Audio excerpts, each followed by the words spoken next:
Call this meeting to order and would like to welcome everyone joining us in person and via live stream. Thank you for being here. All of our board members are present. The purpose of this work session is to receive operational reports and from the administration and discuss matters as a board. We will begin with the middle school science textbook adoption committee parent application presented by Amy Bowie. Good afternoon. In your packet, you will see that you've received, or you have access to, the 22 respondents to the survey, to the, I guess, the solicitation of volunteers for the middle school science adoption. We had 22 respondents. The last one of them, and Ms. Johnson highlighted that in gray, and it's the very last one. One of the questions asks if they're a K-12 educator, and the one at the very bottom was a K-12, which then disqualifies them from being able to participate as a parent. So you'll have those. You'll have a week to look through those. You will be receiving an email from Ms. Johnson that asks for your top 3 choices. And if you remember, the reason we ask for 3 is in case some of you choose the same person, so that we can make sure we can get 5 selected and 2 alternates. And you'll be receiving that email. And by this time next week at the board meeting, we'll be able to have our committee selected. Thank you. Oh, yeah, thank you very much. You're very welcome. Next on the agenda is AJ, Sue Pettit, AJ Watson, Sue Pettit, and Jonathan Balls will provide the enrollment and attendance areas presentation. Good afternoon. I think I get to start, I think.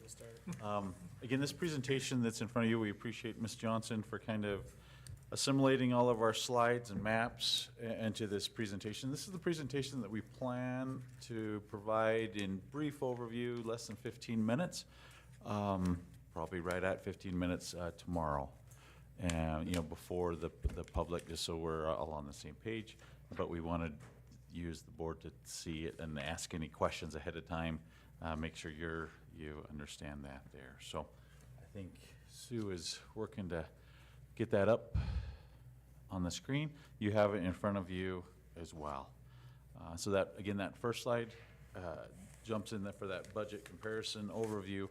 Again, this is what's forced us down this pathway is declining, several years of significant declining enrollment.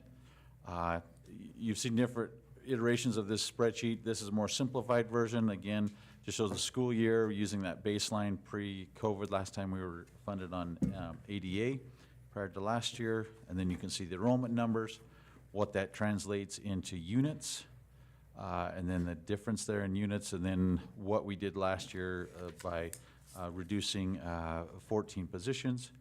But really where it is on that far right-hand side, the reduction in state funding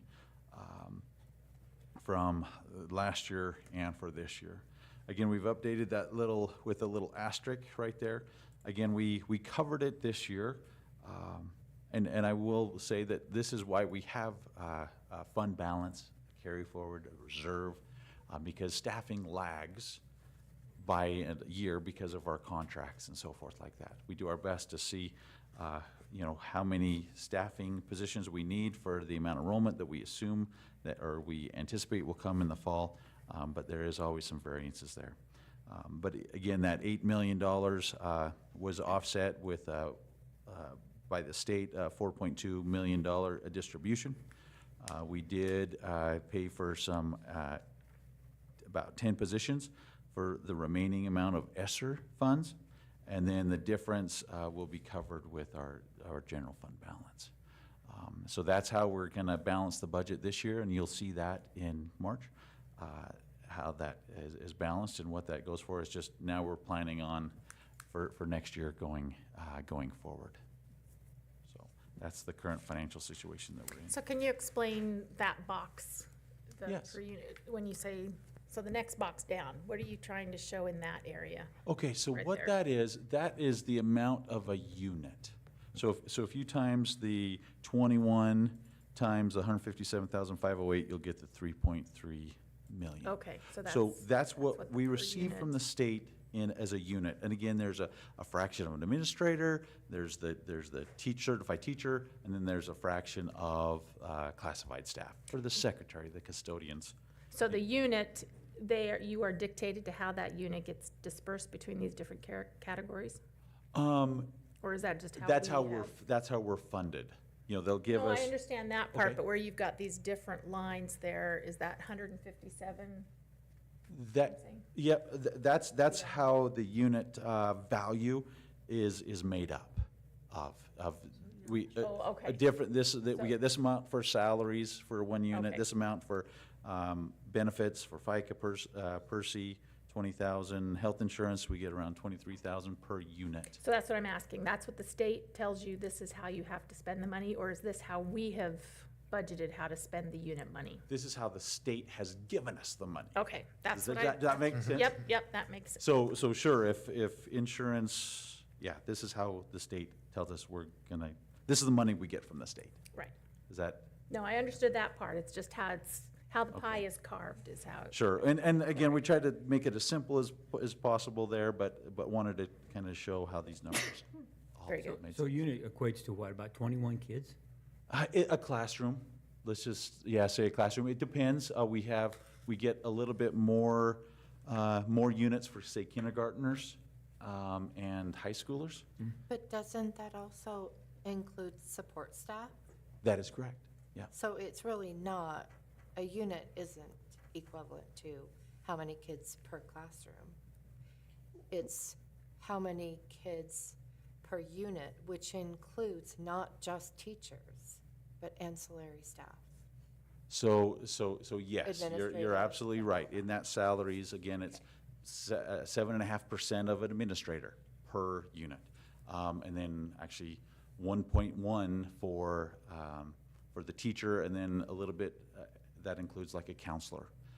And then a third in this unit, it's a third for classified staff, which covers the custodian, the secretary, all the support I know we're staff. totally going off on a little bit into the weeds, You're but isn't okay. this what Critchfield is trying to change, how these percentages, or how a unit, I don't know, never mind, we're totally going off. No, you're good. But, And I mean, I understand that that's part of what she wants. to she do is. And what she's changing is that operational portion. I see. So it is a smaller proportion out of everything there. Yeah, I was just So- going off of what Jim said, that how many kids In a per classroom is it funding, and it doesn't, It's not if I'm dependent. correct, that's not, So again, it's just, yes, we're kind of blending some different terms there, but I guess in the explanations, the unit, that's where we say it is a classroom, and everybody that supports that classroom, from administrators to the classified staff. And but it's all based on our enrollment. Starts with our enrollment, but it's really ADA. It's the learners in the seats that generate these numbers, and then that filters down into our units. that makes sense. Is that what you were saying, Jim? Just Well, to, I was just trying to figure out, I just wanted to know what constituted a unit. And if you look at the numbers of how many units we have and how many kids we have, it comes out to about 21 kids probably per unit. And that's probably, that could be fairly close. Inside of this units, we do get a little bit more units for, there's a special needs or a Oh, special ed calculation as well. So that, So it's not just this is your ADA and you only get, we're gonna cut that down by correct. so many kids and that's how Yeah. many units you have, so. I mean, in the future, if you really want to know, I mean, we can show you the spreadsheets. It's divisors, you know. Probably just confused me then. It's a very complicated system there, but just Okay. know that, yeah, they do try to pay more for kindergartners, the younger grades, and, for high school, because they know that those are maybe smaller classes. yeah, I just thought that was a really, really good question, a good Absolutely. thing to clarify there. Okay, I'll take over. That was kind of loud. I'm sorry. Maybe I'm a little too close. I need to back up. Try to get close, and I was too close. I want to share. So we just put together an overview. Some of this information, all of this information you have heard before, but as you know, it's been over the last 3 months, and there's a lot of information in these packets and in the information you received as a board. So try to put it into kind of a summary overview. With the proposal and the 2 additional options, so that you can kind of see the information and how it flows, and then feel free to ask questions as I go through this information. Like I said, I won't cover everything that's in here, but I'll hit some of the highlights and discuss some of the information, which a lot of it may be review, but it's always good for us to hear it multiple times as well, and then that'll be similar presentation to tomorrow night. The Elementary Attendance and Enrollment Area Committee was developed to address the decline and the shift in district-wide enrollment areas. The committee is comprised of 13 members, parents, teachers, elementary administrators, and the district elementary director. We've had to this point a total of 9 committee meetings held starting in October, and the last one was before our prior meeting in January. The goals were to address, as we said, the decline in district-wide enrollment, maximize the use of district resources, and that definitely includes staffing as well, and develop recommendations or options to provide to the school board for elementary enrollment areas. And then you can see the guiding principles there: optimizing capacity, equitable access, minimizing disruptions, maintaining efficiency, and future needs and considerations. Initially, the committee went through looking at all the data, and made a determination and a proposal. And the first proposal included closing Washington Elementary School and balancing out enrollment areas at all the schools at the same time. This was designed to equalize capacity as well as balance class size and free and reduced lunch numbers to the extent possible. You're never going to be able to fully balance that out. We even had someone that made the mention of, we could probably just put this in AI and it can shoot out and give us exact balanced numbers for each school. Well, you probably could, but we'd have kids in south of town heading all the way across town. They're like, oh yeah, that probably wouldn't work very well. So knowing that neighborhood schools and what that looks like, and you can only travel so far to an elementary school to balance those out the best we can. Optimizing efficiency, especially resources, including our staffing, where we have buildings with fairly low capacity right now. How do we help optimize that piece with the declining enrollment? This number is a new number that you haven't seen yet. I think it was brought up at our last meeting. How many staff members are at each of these schools, including our classified. I kept talking about certified staff members, and there were 12 teachers, but recommendations for Washington would reassign 30.5 staff members. So that's 16 classified. That would be your paraprofessionals, included in their food service custodian. 13 and a half certified, so your teachers, counselor, those certified, and then 1 administrator would be staff members that would be reassigned to positions within the district. And just a couple other just kind of bulleted points here with Washington. There are more immediate building upgrades that are required for long-term use, and we'll see in here, we'll show you that graphic again, showing you those that were considered as items that needed replacement immediately or within the very near future, 1 to 5 years. It's not ADA accessible, and this recommendation would impact 1,271 learners across the district. Okay, then as you go to that next page, I know these are a little bit difficult. We've tried to do a better job of outlining them. They're sometimes hard to see exactly where those lines go in the specific streets. We do have poster-sized maps that we'll display at the presentation tomorrow night that are at least a little larger, so that you can kind of zoom in and take a look. But this one we tried to put in there so you could see some streets and some boundary areas, but just kind of helping identify that. And you can always, online, you can actually probably, I would assume, enlarge it so you can get in a little bit closer and actually see it, but on the screen it's a little more difficult to see. So the grayish area, that was the former Washington? That middle, Yes, the greenish gray color, is that the one you're kind of in talking the about? middle? If I Yeah. need a pointer is what I need. Looks like a circle. That's right Yeah. there. Oh. No, that's, yes. Oh, So So that, the big green gray area in the middle? in the, okay, Yeah. down there, Down there. that area. Yes. correct. that greenish, I don't know Yeah. what color you want to call that, but Okay. yeah, that color is currently Washington's boundary. Could I make a suggestion? Sure. If they could make the type larger for the schools, because, you know, looking in there, even trying to enlarge them at Mhm. home on my computer, I couldn't see. I say, well, and that must be Syringa or whatever. Which one it is? But, yeah, if you could make the type larger, it'd be easier to identify the zones for people who are unfamiliar with it.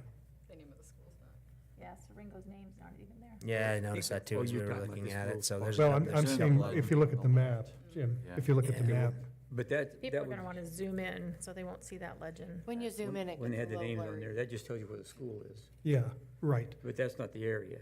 No, but I mean, The school will itself, so it was more Quickly identifiable. note that if they go to the enrollment webpage, the full size maps are on there. This is just the PowerPoint presentation, so the quality is a little lower to get into that So is presentation. a link on there, on here to get to that? No, but I can add that to yeah, it. please Okay, do. that would be Okay. helpful, because Okay. Link I directly to the didn't know where to website. go either, Yeah. Okay. so. I still think there's room, just like where you have proposed map in white, you could put that for the school. So I don't know. schools are easier to Yeah. easier to a read. little Easier. Yes, definitely, we could do that. Thank you. Okay, and then the next page indicates the staffing, class sizes with the Washington closure, and you had this information at the last meeting as well.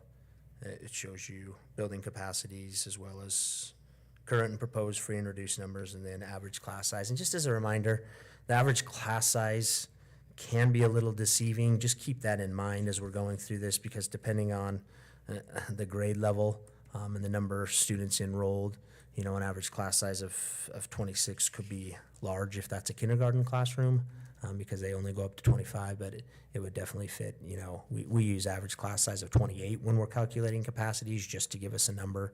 But remember, those range from 25 to 30 depending on the grade level. But at least it gives us a number to look at, and then as we roll students up, then we'd make a determination as to what those actual class sizes are for the following year. So one question I have is, so currently today, Washington is the smallest as far as enrollment, but certainly has a larger capacity. Is that due to boundaries, that more kids have not been funneled to that school for the most part? Correct. Yes. So it's turned into, I wouldn't say it's turned into, but over time, this, based on their current boundaries, they've needed fewer teachers. They've only needed 2 classrooms. We actually had a combined classroom over there for a couple of years where 4th, 5th was combined. And so it's due to their enrollment numbers. Enrollment, yeah. Yes. Yeah. And Or I boundaries. do like that. That's, I'm not sure if you're on the same slide that I'm on. Yeah, you are.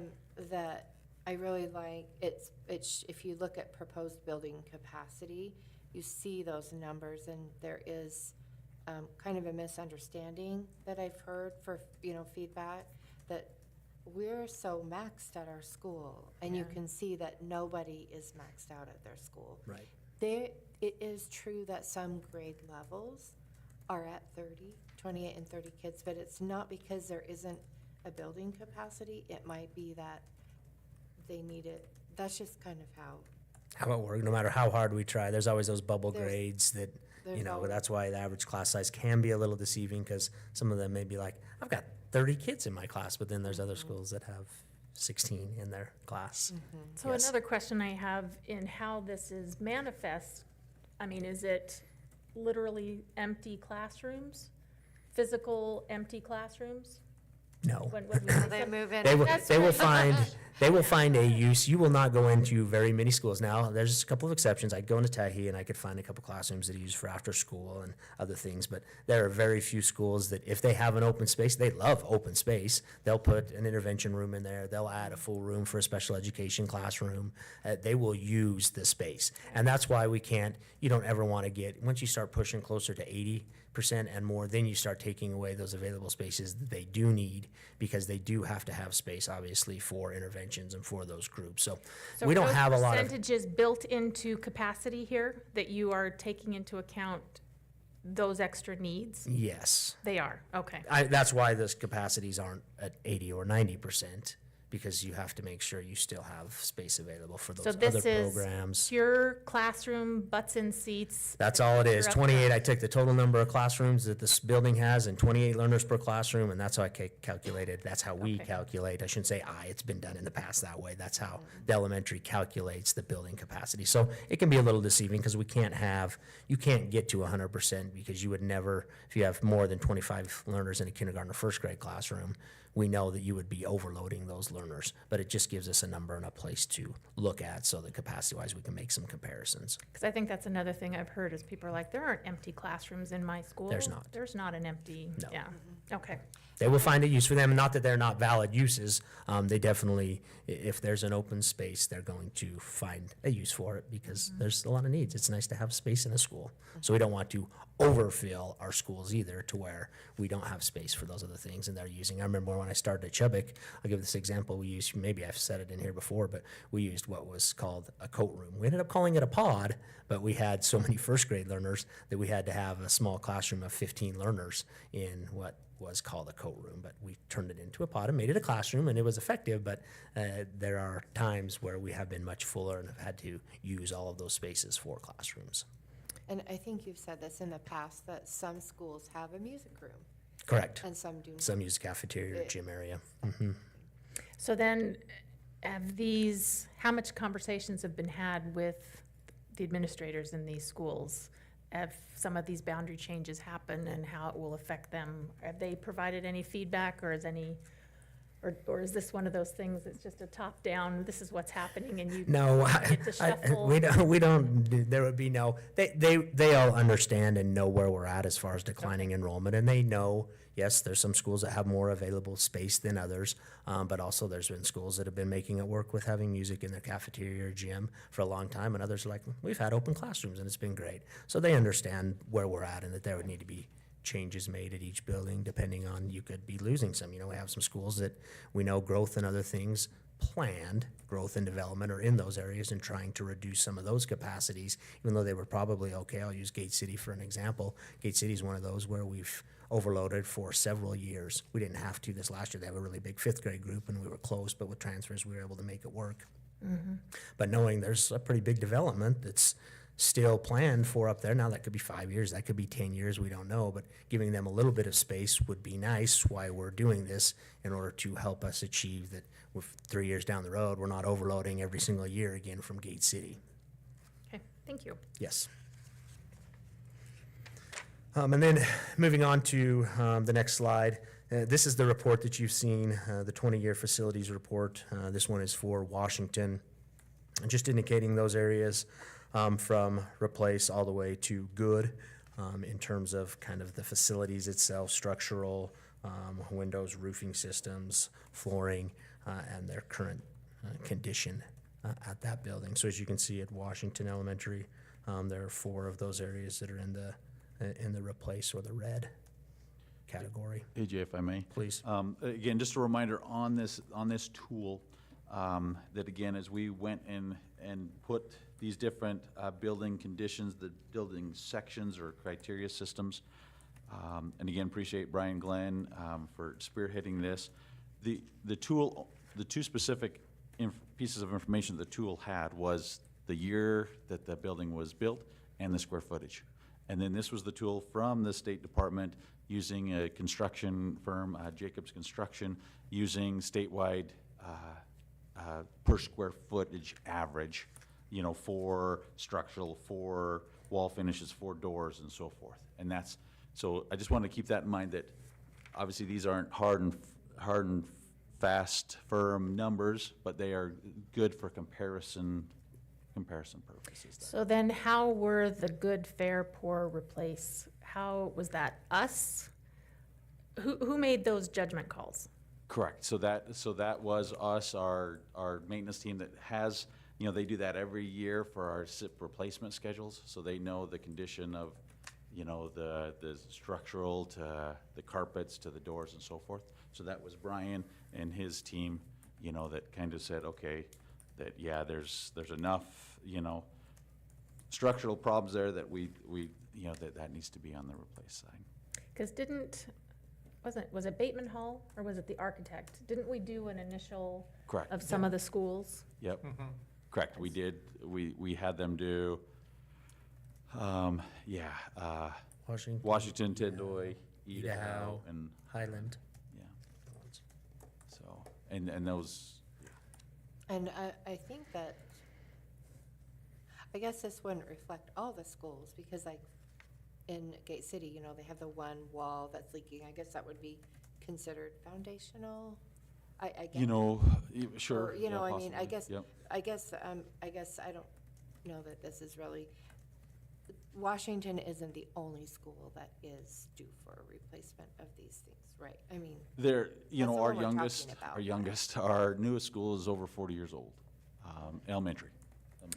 So I guess And the next, so, correct, and this is what was required in order to qualify for the facilities funding from the state? that is correct. We had to fill out this tool, yep, they get a, yeah, that was the tool that we had to fill out on each one of our schools. Okay. So when you said that the Bateman Hall or whatever also did one, did it match this? Yeah.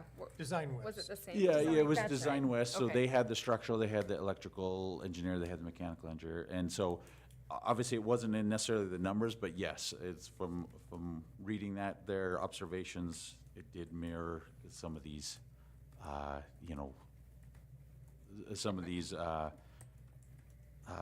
what do you say? Categories or assessment. So these. specifically on the replaced ones, they agreed with those. They, yes, but they more statements, specifically in Washington, and AJ even I know. I'm quoted trying to- that. There's a specific I mean, it- statement that was quoted about Washington in there about the long-term sustainability and the cost to do, and I can't remember. I don't want to quote it incorrectly, but we can get that. And I know I think I included it in one of our, like I said, one of our presentations, but I know as a committee, we also took a look at those same. You had it, but it was months ago that you had that information from that. Is my- now the time we can analysis. have, oh, sorry. Oh, no, I mean, there are things that are swirling in my head right now. Is now the time to have those kind of conversations? I mean, I would say yes. I mean, we've already heard even at the last, was it the board meeting? Last time we met, I can't remember, where it was talked about that even if we committed to fixing Washington, we'd have to close the school because the kids would have to go somewhere in order to do those kinds of things.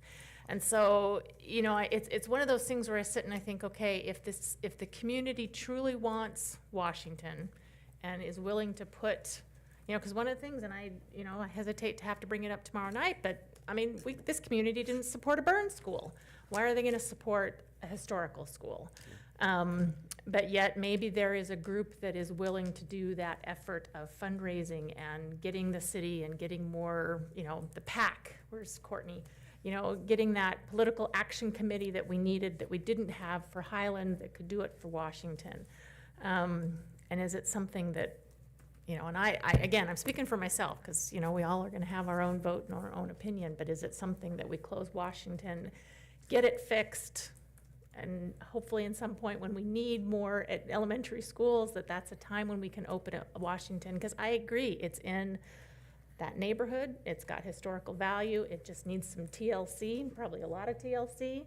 But I guess what I'm hearing though is that I'm not convinced that, and I'm not saying any numbers were fudged, I'm not suggesting that at all, but did we overly doom Washington in a way, you know?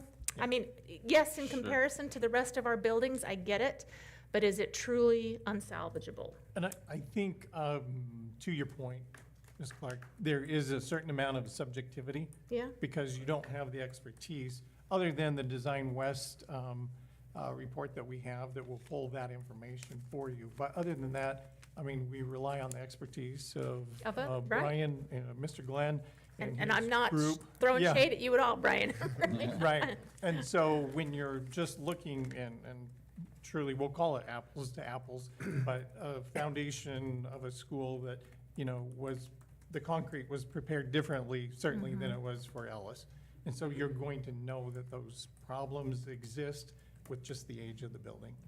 And so, where they use stainless steel pipes instead of copper and those sort of things. So those are evident that you can see visually, but structurally, yeah, I mean, I don't know, and maybe Brian could speak to just very quickly the subjectivity that is involved in a process like this. I think the one thing you notice on this assessment is there's 37 different categories. What the state gave us was, for instance, in the roofing, is 20% of the roofing showing a certain amount of wear, is 40% of the roofing showing a certain amount of wear. That's how those categories were scored, as poor, fair, whatever, replace. The thing that you will not see in this assessment, for instance, with Washington, is they didn't ask what type of HVAC systems do they have? Do they currently meet code? What's it going to take to upgrade those systems? As I look at Washington and we see that 13 million-ish numbers for Washington, I would tell you, I would expect that number's probably about $3 or $4 million low, Yeah. because we didn't look at the specific details of those systems and what it would take to upgrade them. Like Jonathan said, this is a very, very preliminary budgeting tool that was based on state averages. So as far as we went through those categories, we kind of have to take that with a little bit of a grain of salt, that this is a very preliminary budgeting tool. We didn't really get into the weeds of a lot of the specifics as far as the assessment. That's why we brought in Design West, and we brought in some engineers, and we brought those people in to help us get a better feel of where that building was at. On that HVAC right there, just for an example, that replace is based upon the last time it was replaced. No, ma'am. That is based on per average square foot for the state. But could it have been replaced since? The last time the HVAC was fully replaced at Washington was in the 60s. Okay, so it's based on the year? It's not even based on the year of the building. It's not based on. It's based solely on what is the state average per square foot of a building to replace the HVAC. But Now, it's some buildings, that cost is gonna be higher because we've gotta bring it up to code, we've gotta do other building things, and other buildings, that's going to be lower. For instance, I at guess- Washington, as you look at that HVAC number, that number is gonna be significantly low because of what we would have to do to bring the current building up to current code. That's not factored into that equation. So if that was already replaced a couple years ago, that's not, That HVAC system has not been replaced so it within hasn't, so several that years. is ready to be replaced. It has not been done I think hardly at what all. she's asking is how did we get That, the replace? that is the recommendation to the state software that it should be replaced. I see. Based on how Correct. it is. Okay, yes, thank But you. we do monitor the maintenance schedule based upon years of service of that operational Correct. equipment, for Yeah, example. I guess that's what I So was. I think that, hopefully that that's answers what I your question. was That's where meaning. you're going, I think. Yeah, that's what I was meaning Okay. to say. Yeah. Correct. But I know Ray had something that he was, started to say a minute. Well, I'm sorry, Brian, if you're finished. You're fine. Ray was starting to say something. No, I'm not any, I can wait until everyone has their question answered. Is everyone done with Brian? Okay. No, my question would be, the Design West information, which I remember we reviewed months ago, 6 months ago or whatever. Is that going to be part of the presentation tomorrow evening? It's not currently in there, but we could definitely include some information in there if we Well, want to. We'll have it. We'll have it. Yeah, I would like, I would like to have the in information this for part of Washington and the Tendoy at least. presentation. Mhm.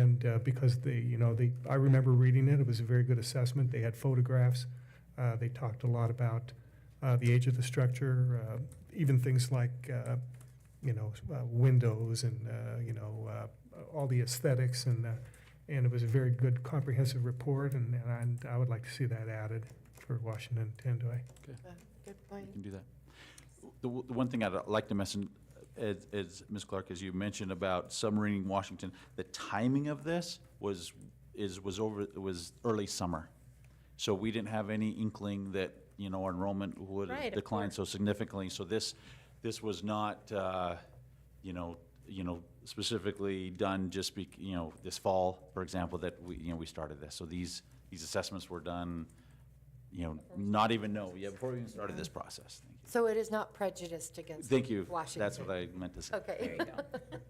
Well, and I guess the other thing that's gonna be hard to explain tomorrow night is that, You know, part of this was the presentation to the state to justify our receiving that federal facilities, or not federal, the state facilities fund. Right. And the unfortunate part is that we have a burned school, that we couldn't get a bond passed, and so what, 80–90% of that money is going to Highland, whereas it could have been used in other areas. But there are two aspects to that. One aspect is that the legislators passed it based upon what they were presented. And they were presented over and over again that we have a burned school and the bond failed. And this is how much we need in order to replace it. And I thought the by money was chance, based on that units, was though. based, that's how much money we did receive. It As just so was the happens. feedback from our legislators. So there's the legislature that had to have that justification in order to pass the bill. But then afterward, the state created a tool to be able to, I guess, solidify areas of need. And so that was created after the passage. That wasn't to justify the passage Correct. before the legislature. It was created afterward in order to get the money. There are just two different things. One is Sure. very political, and one is, I guess, the details of what actually, which everybody knows that the schools in Idaho need facilities. And that's how I think that started, is there was an OPEC survey or a study done on all of the facilities in Idaho, and that a lot of them were, you know, even, I would say even worse than, you know, in terrible shape that I've seen in there. Like I said, we do a great job with our maintenance. And then the money that we received was based on our enrollment. But when we were That's what I there, thought. It wasn't based listening, on what we needed. So the fire wouldn't have made Yeah. any difference. We would have got the same amount whether we had That the is fire or not. Correct. right, but just what I'm referring to is the passage of the legislation, because I was in the committee with Dr. Howell and a couple of other people, and in the committee, when they were determining if they were gonna send that to the floor, the justification was made that Oh, because of Highland Highland. burned and they don't have the money to rebuild. So I'm just saying that that was a lot, that did play a lot into the decision to even have this legislation. Well, I think that, you know, it's good for the public to know that we're proactive, that we have a 10-year plan, that, you know, we're Absolutely. looking over all these things ahead of time, that this wasn't just ad hoc, recent. And if that information is provided, that shows that, you know, we're looking long-range to be fiscally responsible, and that, you know, we're assessing the buildings. And we had Design West come in and take a look at them, and these are all the factors that the committee was looking at. And I just want to say, too, that I really appreciate the work of the committee, especially the volunteers from the public who spend an awful lot of time going over all this information. And like us as trustees, they didn't receive any compensation for that. It was purely a matter of public service. And this is a controversial issue. I really appreciate the work of the entire committee, but especially the members of the public who volunteered to take on this task. And I think that, yeah, please do get that Design West information there. That's just going to, you know, I mean, I'm sure this was part of your consideration, what the committee was looking at and everything else, and this helps explain more to the public as to how we came up with these recommendations. And the committee did use the Design West, they had that information as well, Yes. so. Yeah, that's what I assumed Yes. that. Yes, thank you. And you know, I was very impressed with that information when I saw it, I don't know, 6 months ago or whatever. And I think that's valuable information, and so please do include that. I appreciate that. All right, everybody ready for option 2? All right. This one's actually very similar. So option 2, after the initial proposal, the committee was tasked with a couple of different options. The second one being closing Tendoy Elementary and balancing all enrollment areas. You're going to see a lot of similarities in the numbers and information. Equalizing capacity, we're able to equalize capacity, balance enrollments, the efficiency and resources. With Tendoy closing, there would be 32.5 staff members. So a couple more staff members on that one. But ADA accessible, I think it was a couple more. I was trying to remember. Washington had, they're very similar size-wise, and information. Washington was 30.5. So two more staff members at Tendoy. It is ADA accessible, would impact a few more learners. Remember, the only changes, all the other enrollment area changes are the same as proposal number 1, except for Green Acres and Washington, because their boundaries would pick up those additional Tendoy learners if Tendoy were closed. Now, when you say the staff at Washington, does that include the current gifted and talented program that is currently there? No, Or is that just the we did teaching? not include those. They weren't in those totals. Yeah, those would just be relocated. So that is still a relocation of staff? Well, it's But a they weren't program. included in that number of the relocation of staff? It's a program, Correct. so we did not include it in the actual staff of Washington Elementary. So it's And when we were talking earlier about space, that's a space that we utilize for gifted and talented. And again, that's not ideal because it's not ADA accessible, so we had to make an accommodation to get one of our learners who can't navigate the stairs a way to get to that program. And so, So yeah. that's already being looked at anyway? Yeah, and so I talked to Mr. Watson about that, and he's confident that he has at least 3 other We'd have locations, some depending on the Space outcome available. of this project that we're undertaking now, where that program would be reassigned. So that really doesn't play a part in this? No, we did not include it in Okay. these numbers. So if I have a question, so if I might summarize, and please tell me if I'm correct or incorrect. So the difference in the reassignment basically would be 2 teachers between the option number 2. Yes. Okay, So I want to say, I mean, trying to remember the number certified at Washington, but was it 13.5? 13.5 and 15.5, so Okay. 2.5 teachers are the difference. Certified. That would have to be reassigned if Yes. we went with option 2. But would not be let go? They would just Correct. be transferred? Yes. Just, I don't want that. Yeah, but I mean, well, I just want to summarize, that's the difference. The difference is 2, but it's, or 2 2, Just from 13.5 to 15.5, but that's certificated. But even that can be a fuzzy statement, because if we have to do a reduction next year, doesn't mean We it's just do. gonna be everybody from these schools. But it's not a guarantee that it's not some. That is correct, and we'll, I mean, we've, that's I think your that's that's where the decision you guys get to make. But Yeah, that- And that's where we would look through but I attrition think it would and be difficult to Through just make placements. Yes. a blanket statement that no one would, I mean, who knows? We don't. Who knows? Well, according to these I hope boundaries, not, which yeah. is what we're talking about right now, I think we can only limit it to what we're talking about right now. Right. We're not really talking about the budget for next year because we don't know the attrition numbers of retiring, moving. We don't know those numbers yet, so we really can't talk about that yet. Other than for staffing, and that's something I didn't mention, that our number internally is at least 20-plus positions that we need to try to reduce for next year's, for next year's budget there. You know, at least to where, basically align where our enrollment is right now. Yeah. And that would be K-12, Correct. as far as 20-plus K-12, not just elementary, as we've But been you don't talking about have that. the numbers of retirement and all of that yet until, we No, won't have that not yet. till May, right? Yeah, we try to get it as soon as we can, obviously. Okay. And then, same thing with the map, as you can see on option 2 map. Like I said, the only difference would be, as you're looking at kind of what would become now Washington and Green Acres, those are the only areas that are different from map proposal 1. Yeah, all those other changes would still remain the same.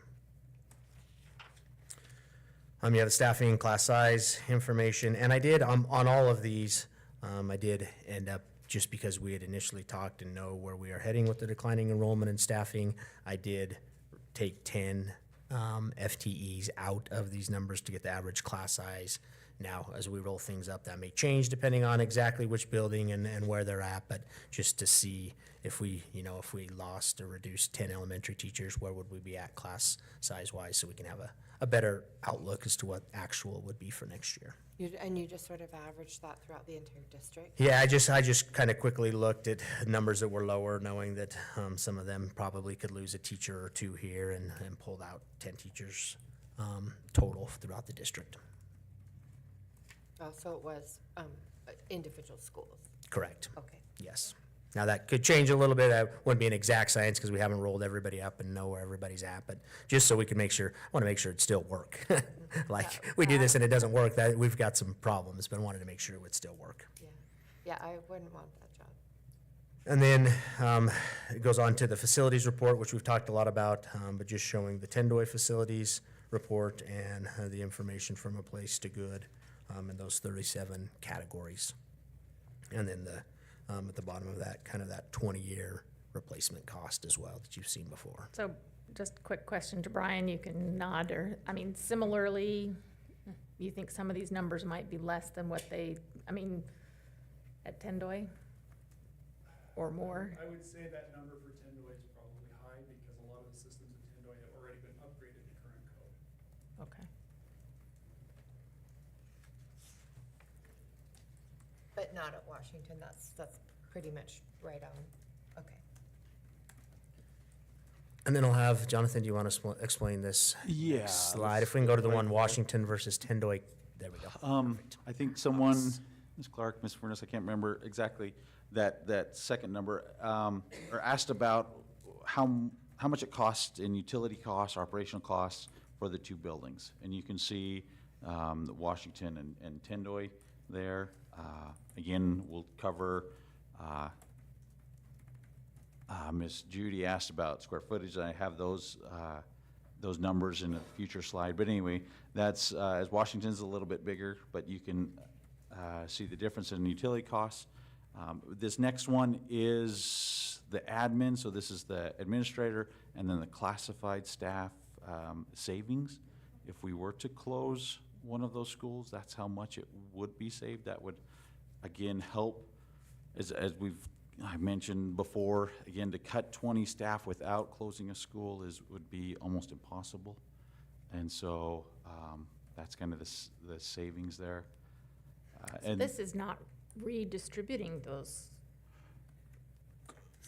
so, you want to? Go Wait, ahead. this sometimes gets a little hard to, so, think about as we close a school, if we had those 30.5 positions that we talked about, we would be reassigning those to open positions. So we wouldn't be creating new positions for those individual, or so say we had 20 classified positions, they would be filling, a para would fill an open para position. So we would actually be reducing that number of positions. We would, because You wouldn't have to fill we or wouldn't have hire. to hire for those. They would be filling positions that already exist, that are open through attrition or somebody leaving, retirement.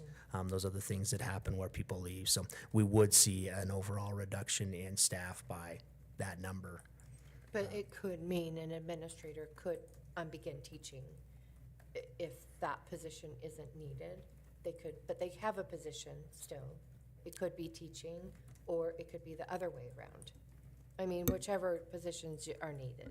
Correct. We would have to take a look at, I mean, Check an it out. administrative position, more than likely, I don't remember the last time we haven't had at least one administrative position open. I'm sure it happens, but there would probably be one administrative position. So we would actually be filling a current position, so we would be reduced by one administrative position. Does that kind of help clarify it a little bit on that piece, I've got the two savings? questions. Sorry, I'm No, that's. using my light here. So the utilities cost at Washington, this is maybe subjective, but how much of that is due to the inefficient systems versus? and It is so it is about bigger school, 5,000 square- bigger, 5,000 square feet, square feet bigger bigger. school. And so, yes, absolutely, we reported the Energy You also Star. have an energy rating that Correct. we'll get to probably in the next slide or two. So then maybe this is another question for Brian, and perhaps more his predecessor than himself. But you say Tendoy had some of these things upgraded and the maintenance schedule. Did we just not do it to Washington? Was it always just? That's also in that slide. It is in the slide, that's what I was looking. this just So the as mentality Dr. of how Howell, many Band-Aids do we put on it? I mean, or knowing that some, because I know the previous board, previous to any of us, well, Jim, you may have been here, was looking to close. correct, and as Dr. Howell mentioned, Just kick the can down the road. it was that we went and found the documents, and it started actually in 2009, 2010 of purchasing land, and finally purchased that in 2014. And that's what Brian's predecessor, my predecessor, Doug's predecessor, that's what we understand that Is what the- eventually that was gonna be the location of the next Washington Elementary. So was that kind of when the decision was made to just make fix-its instead of doing some of the bigger projects, do you think? I mean, I would the say easy answer that. is I know, yes. none of you were here Yeah. then, but at Yeah, least I- getting that out there that it's. Yeah, I would say that's a fair assumption. Yeah, when- and then we just probably, as we came aboard, we adopted that and knew that's what the original plan was, or the plan B, if you will, if Washington were to close. If it got to a point where it's structurally unsafe or something, then we would be looking at that for a potential bond with continued growth. And, 10 years later, here we are. Yeah. Right, right. I do want to point out, kudos to all the repair work that has been done, that when that assessment was done, the comment was made on both elementary schools, how well taken care of they were both, according to the year and stuff. And I think, too, what probably played into that is that it's more expensive to replace some of those things that Washington was in need of. Sure. Compared to what we had in our budget, as opposed to some of the things that were in need at Tendoy, that it wasn't as much. And, you have to balance, like, what do you have according Correct. to, The usage of our taxpayer dollars, yeah. do you dump it in this, this older building, or do you, Well, and just the fact extend that the some life of it of- was more money, like the Right. foundation would cost more money that's correct. than maybe a need that was, Yeah. And I'll mention it on another slide, or I'll just point it out, but we did actually, again, using the ADA, the only way to make Washington ADA accessible is through an elevator. And so Dr. Howell and I actually got with Bateman Hall, and as they've installed several, elevators, okay, there's actually 4 levels at Washington, because the cafeteria is a mini, or a half level.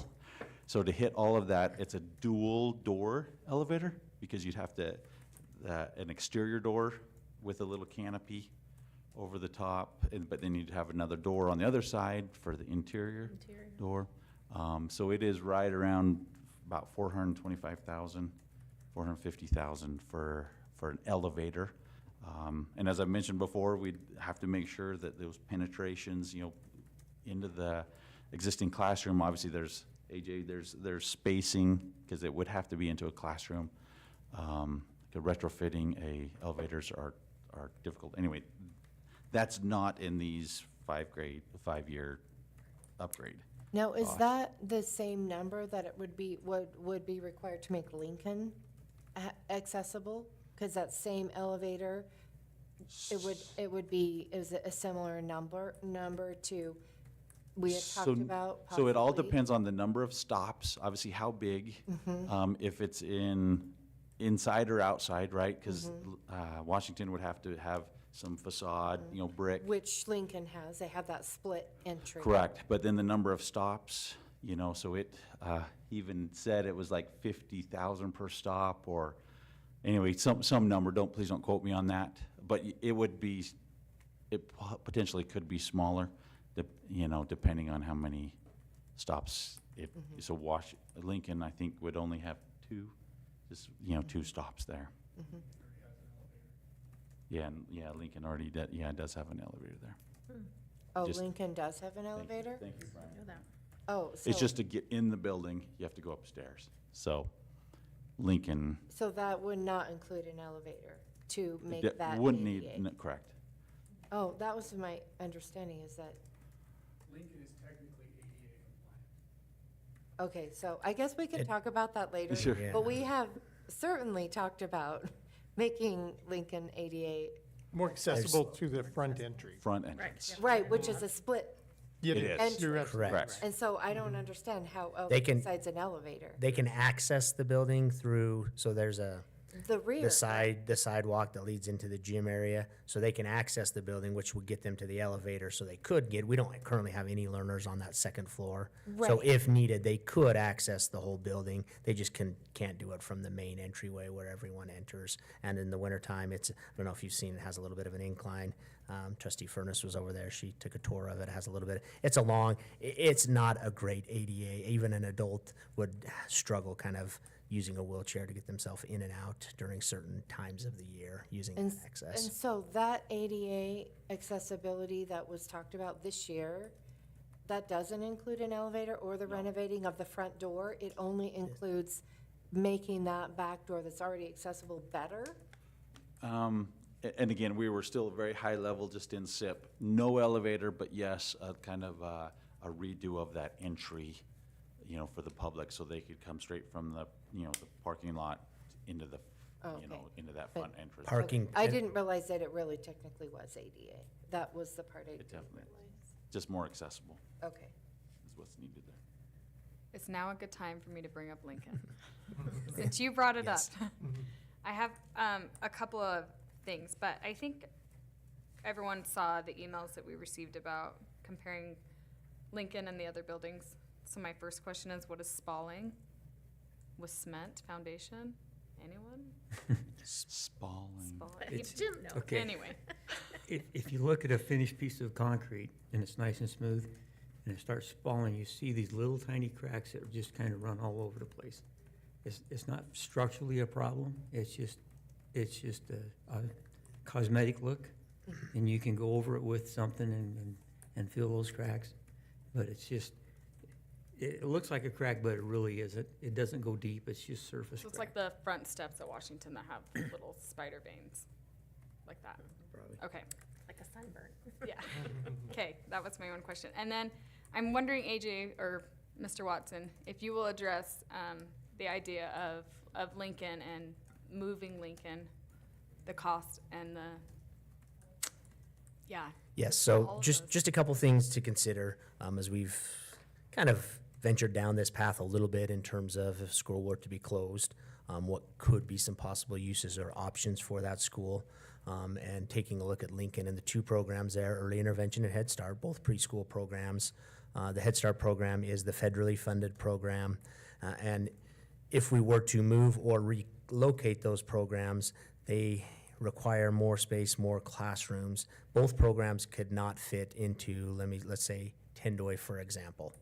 They need more space, more classrooms than Tendoy has available for them to use.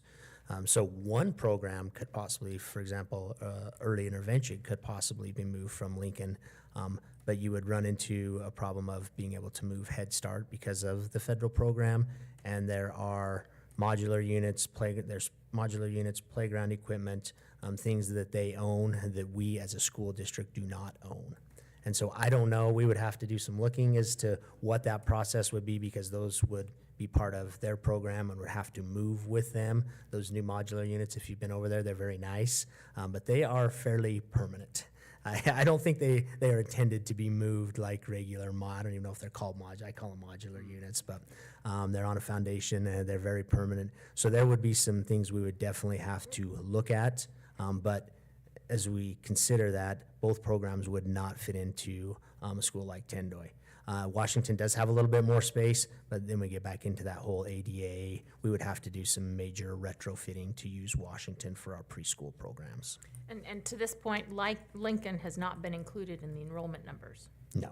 No. No, So it's that doesn't preschool, fix- not included in any of these enrollment staffing numbers. It's completely separate. And That there, would be- go ahead. Oh, Sorry. I'm sorry. That would be based on, as you said, if we were to close Tendoy, then that would open that school up potentially for the early learning, as in your Correct. example, to be housed there, because it is ADA Yes, compliant, which would then mean the Head Start would have to be split between, it is already split between two. they have one classroom at Tyhee. Tyhee, One and then classroom. also Lincoln. Correct. But I guess it would have to be maybe housed in two other, maybe two? I mean, there's always potential options, but it would, I mean, for me, I would see something if we were looking for a use for, let's say, a Tendoy building, and like, what can we use that for? I'm sure they would not complain if we moved early intervention and had them use that building and those resources, so we had a use for that building, but we couldn't move. I think some of the intent was, could we close Lincoln instead of one of those buildings and move both those programs into there? We would not have the capacity to move both programs into Tendoy. So the $15 million attached to upgrading or maintaining Lincoln. Over 20, the Yeah, 20-year over one. 20-year spread. Yes. Was part of that the parking lot? Because they need I the think parking. that there was, in one, it depends on which one. There were two different Okay. ones that we looked at. The one that I showed the committee did not have it, but the other one, Jonathan, I think included Correct. like 1.9, the site, which included the parking lot piece. And in talking with Jonathan, just a rough estimate, depending on how much groundwork had to be done, it'd probably be between $500,000 to $1 million just for the parking lot itself. That doesn't Right, include not the 13 entryway. million. Right, yeah. Like a half And to does any one. of that get paid from the federal funding? So any of the maintenance or upgrades to Lincoln, even though those programs are federally funded? Well, because they use part of that. Or- Don't they use the cafeteria? They used, And yes. So are They they being do. charged rent? No. So there is some indirect costs, but it covers, it's just a couple thousand. It's definitely a, what do you say, benefit? In kind. Yes. Yeah, in-kind donation that we give to the Head Start program. And because of the federal program, the way it works, they have to have 20% in-kind donation in order for them to receive their 80% in federal funds. So that is a From- portion of their in-kind is the building rental, the utilities, those things that we pay is a portion of that 20%. Interesting. So does that in-kind come from district funding or does that come from taxpayer funding? Well, Like the city or the county? Right. Does it have to come from the district? Wherever it needs to come from, I can make it come from that. It's all together.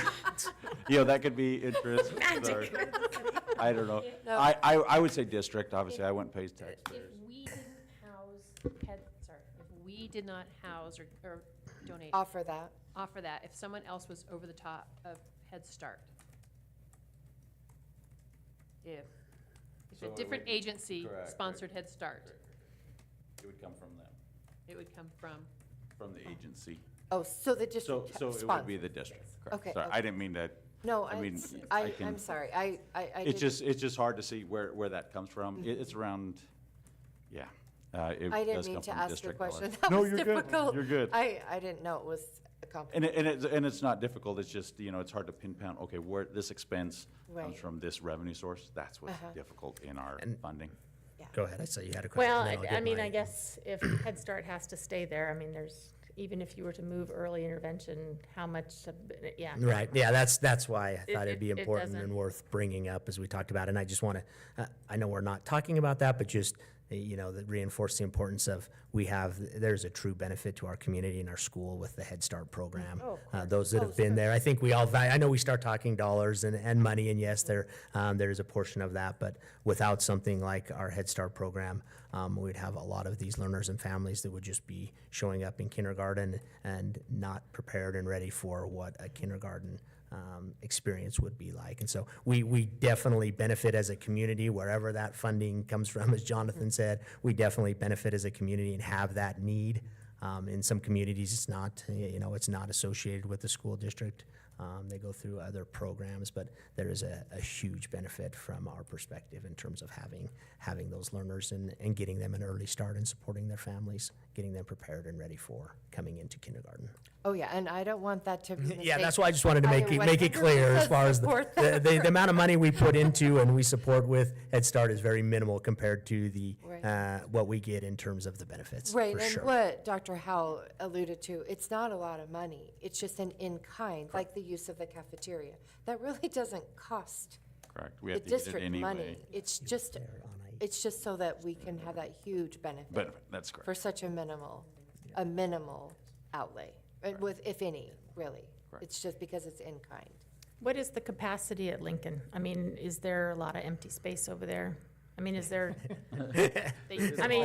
Funny when you bring that empty I space up know. at a school, right? There are no empty classrooms, and there's always a little bit of, we need this classroom, you have this classroom, back and forth between the two programs. They are definitely, pretty- the upstairs area is all They both share a little bit of it, but it's more Head Start, and there's a lot of office. They've turned it into cubicles and a lot of office spaces that are up there. Classrooms are all downstairs, but they also have some large areas for their therapy, OT and PT. They don't really have in the gym area, if you were to go in there, they don't really serve their lunches. They serve all their lunches in the actual classroom and their meals and snacks. So they just have a prep area, but they also have kind of a space that they use for training and PD if needed. But they use all of the space out there, even the new those new modular units. They are definitely full in all their classrooms, and those programs seem to be getting even our early intervention. Their numbers, they continue to add throughout the years. They do screeners.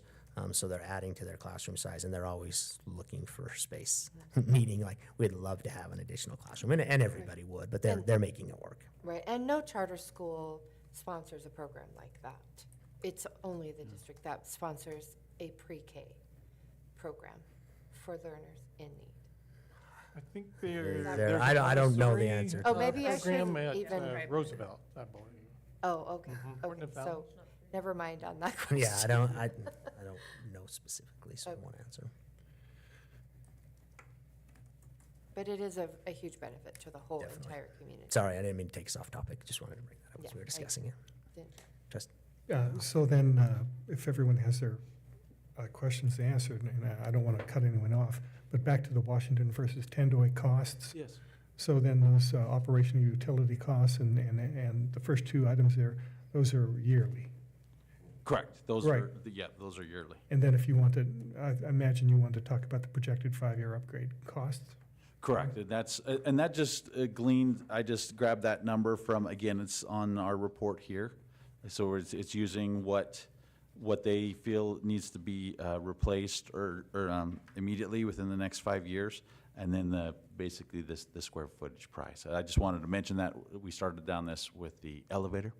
Just wanted to mention that was not in this cost, because again, this tool did not even ask, okay, if it's ADA accessible, is it multi-story, which comes, which a multi-story building does add, some cost, in the maintenance and upgrading and so forth like that, so.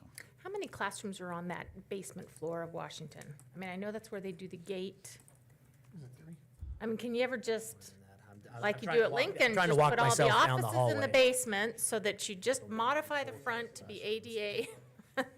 They just, Yeah, I was gonna say, I think there's 4 classrooms down there. There's a couple offices also, trying to walk my mind. Gate uses 2 of the classrooms. They have another, one of them might be fairly small or smaller. And I don't know. I think there's 4, 3 to 4 that are downstairs. Okay, so moving on, is everybody good to move on to the next option? All right. And then option number 3 of the additional options, or the second additional option, that was looking at if we did not close the school and just rebalance the enrollment areas. Just a couple of, there's a number of bullet points here, just wanted to hit those, and then any additional questions that you might have. As the committee put this together, they really didn't feel like the rebalance would help fully achieve the goals and guiding principles. And they thought there was some changes that helped maybe some overall school sizes and balance out free and reduced at some of the schools, but it's just a little more difficult with the capacities. Some of them still range from 55 all the way up to 72%, just because our declining enrollment, we can't fill those capacities. There has to be some that are lower and some that are higher.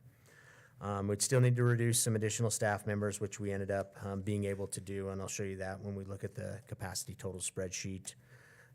We could still go in and reduce 10 staff members, at least 10 staff members, and just go school by school. Additional learner overload issues, when you start having those capacity discrepancies, just like I talked about with the problem we had at Indian Hills, you don't always have 30 learners in one grade level to be able to make that change, so you end up with possible overloads because you take it from the grade level that has the lowest number, but there can be some overload issues when you start making those decisions. That inefficient use of resources, we talked about, we're running some of these buildings with fairly low capacities, and we can reassign those resources, including staffing and maintenance.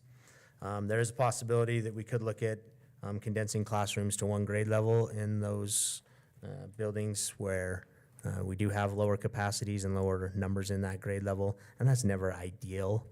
We can do that, but it's challenging to not have a teaching partner, but then you're also always running into that overload issue. You get 34 kids, 35 kids, and we have that at Tendoy right now, and in a couple of our other schools as well, where we've got, have enough for in a kindergarten classroom. Well, that's still 10 learners you'd be overloading, and so their class sizes end up being really small in that situation. This proposal will affect every school except for Tyhee. We had talked a little bit about the capacity levels. This changed based on the data. This was before we pulled out the 10 teachers. So initially, when I showed you that last time, the class sizes ranged from 19 to 26. After I pulled out 10 of those staff members, those class sizes, I think, went from like 21 to 26. So it helped balance those out a little bit better. We talked about it balancing out some of the free and reduced lunch percentages. And this has an impact on 655 learners. But I think overall, as the committee talked about this, just remembering that we talked about these three options, but the committee in general felt like it would be better if we choose not to close the school to just continue as we are and try to make the reductions that way, rather than cause all of this disruption and still not help meet our goals, if that makes sense. Sure. So that's always an option, just so you know. That's always, we talk about three options, but if we maintained rather than rebalance enrollment areas, who knows what the next couple of years will bring with declining enrollment and where we're going to be 2-3 years from now. But for all this disruption, and they didn't feel like it really was going to help meet the goals of what we were trying to accomplish, to rebalance, not close the school. Yeah, because overloading is not due to a maxed out school. It's just due to. In some situations, there were times where we did have 80, we started hitting that 80% mark at some of our schools, and we did have schools that were completely maxed out. But now we're seeing. But currently, It's staffing and a grade and capacity at the school. Like Gate City, you can't add. All of our classrooms are pretty full at Gates. We have them all used except for one classroom. So adding You can't have 35 kids. Yeah, adding an additional classroom in some schools is not a possibility. So here's another for our businessman. I mean, the ultimate dollar figures at the end of all of this is not really gonna make a dent in where our shortfall is. I mean, if you're looking operational costs of 50,000 and staff position, I mean, so maybe $700,000 savings, and we have an $8 million deficit. Okay, so, and then I go back to, it's the 20-plus teaching positions that we need to cut. And so again, that option number 3, yeah, you would not save any of those, potential, staff position savings. And so just like, let me use last year's. Again, we had decrease in enrollment, and AJ and Sue and Brenda and Dr. Howell got together, and okay, they were able to reduce 14 positions. And that's where the 4.2 million came from the. From The state. From the state, That was a correct. one-time The grant. reduction was just to balance the budget. The reductions to balance the budget, to equalize staffing and enrollment. And that's where we're at. That's where that very first slide, that's where. Still gonna have to happen. Still gonna have to happen. This is not. It's just, what I learned again from Sue, AJ, Dr. Howell, Brenda, is that it's almost impossible to do that. Reduce that 20 staff and keep 13 elementary schools Right. open. Because again, I think it was AJ that mentioned, again, we have the capacity in the buildings, but we just don't have staff. So, to fill all those classrooms, or, excuse me, we don't have, we won't get reimbursed for the staff, in all those buildings. Because it would create a challenge of one teacher in a grade level, or Correct. potentially no teacher in a Right. certain grade level. It's just- Probably not no teacher, but maybe potentially one teacher in a grade, is that right? Is that what you were saying? It could, if, a grade level ends up with 35 students, we could take a look at it, and you could reduce it down to 1 and overload those 5 learners or 10 learners, depending on what grade level it is, to another school, but that's never an ideal situation either. We've been through the overload piece before. No one, as much as, changing enrollment boundaries, and no one wants to change, no one wants to be overloaded when they move into a new area either. So this piece, and maybe this help clarifies that a little bit too with that admin and classified, that would be additional savings on top of the 20 staff members that we reduce. And the staff is the most expensive. That is correct. Number. They're 86, So But they're that also the most 88%. valuable. But also the most valuable. I agree there. But And- that number doesn't include that piece of the whole school worth of Yep. staff. Okay, and then you have the map as well for the rebalancing enrollment areas and that. There's some areas that are kind of similar to the other two, but there's also some areas as we tried to balance those out, and some of those schools picking up that needed to increase their capacity, and a few of them that could use to reduce their capacity. So you see some of them look different than the other two proposals in terms of the option number 3.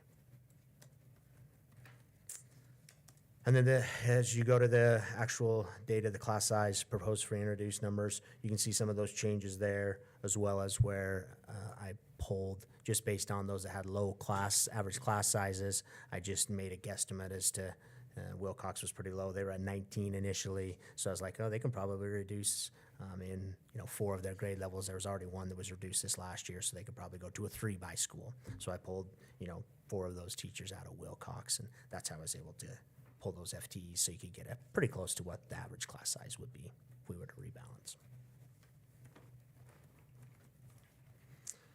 Okay, and then the next page, this is, Jonathan's referred to this a few times, so I'll let him Yeah, this share is this. just kind of let's say our, because it's Brian and I are through business operations and our departments, and Brian and through maintenance, is that, again, we support the committee's recommendation for proposal number 1 would be to close Washington. We do support that. And I've just kind of thrown in some different numbers here. I think we've mentioned, again, some of the age, that on the left-hand side, that square footage. Madam Chair had asked for that previously, and there's some of those numbers, and so forth. Again, these Energy Star ratings, 79 versus a 97. And so that does come into play. I guess the one thing I wanted to just mention is, in business, they call it ROI, or return on investment. If you invest these dollars, how quickly will you see some benefit or start making the money? That's obviously not the case in education, but it's definitely, okay, the dollars spent versus the number of learners and staff that you can benefit. And so that's where I think even all of our predecessors looked at that and said, oh, Washington is not the school to dump in, these millions of dollars, because I can extend the life of a newer building and possibly benefit some more, more learners and more staff that way. And so the other one is, if you choose not to close Washington, then I guess in the near future, I need to ask procedurally, okay, are you asking to reopen SIP for next summer? Are we just gonna maintain status quo for the next 2 to 3 years and see what happens with enrollment? Hopefully it stabilizes or goes back up. Or is the board gonna, vote to do a multi-million-dollar upgrade to Washington? Procedurally, that's what I'm, so think one step beyond this. Okay, where do you want to see Washington? Again, that's where we're saying, again, love that old building. It's an asset that the district owns that we don't need currently with our current lower enrollment. Would it be used for anything else in the interim? This, We've been known to shuffle departments around. and that's true too.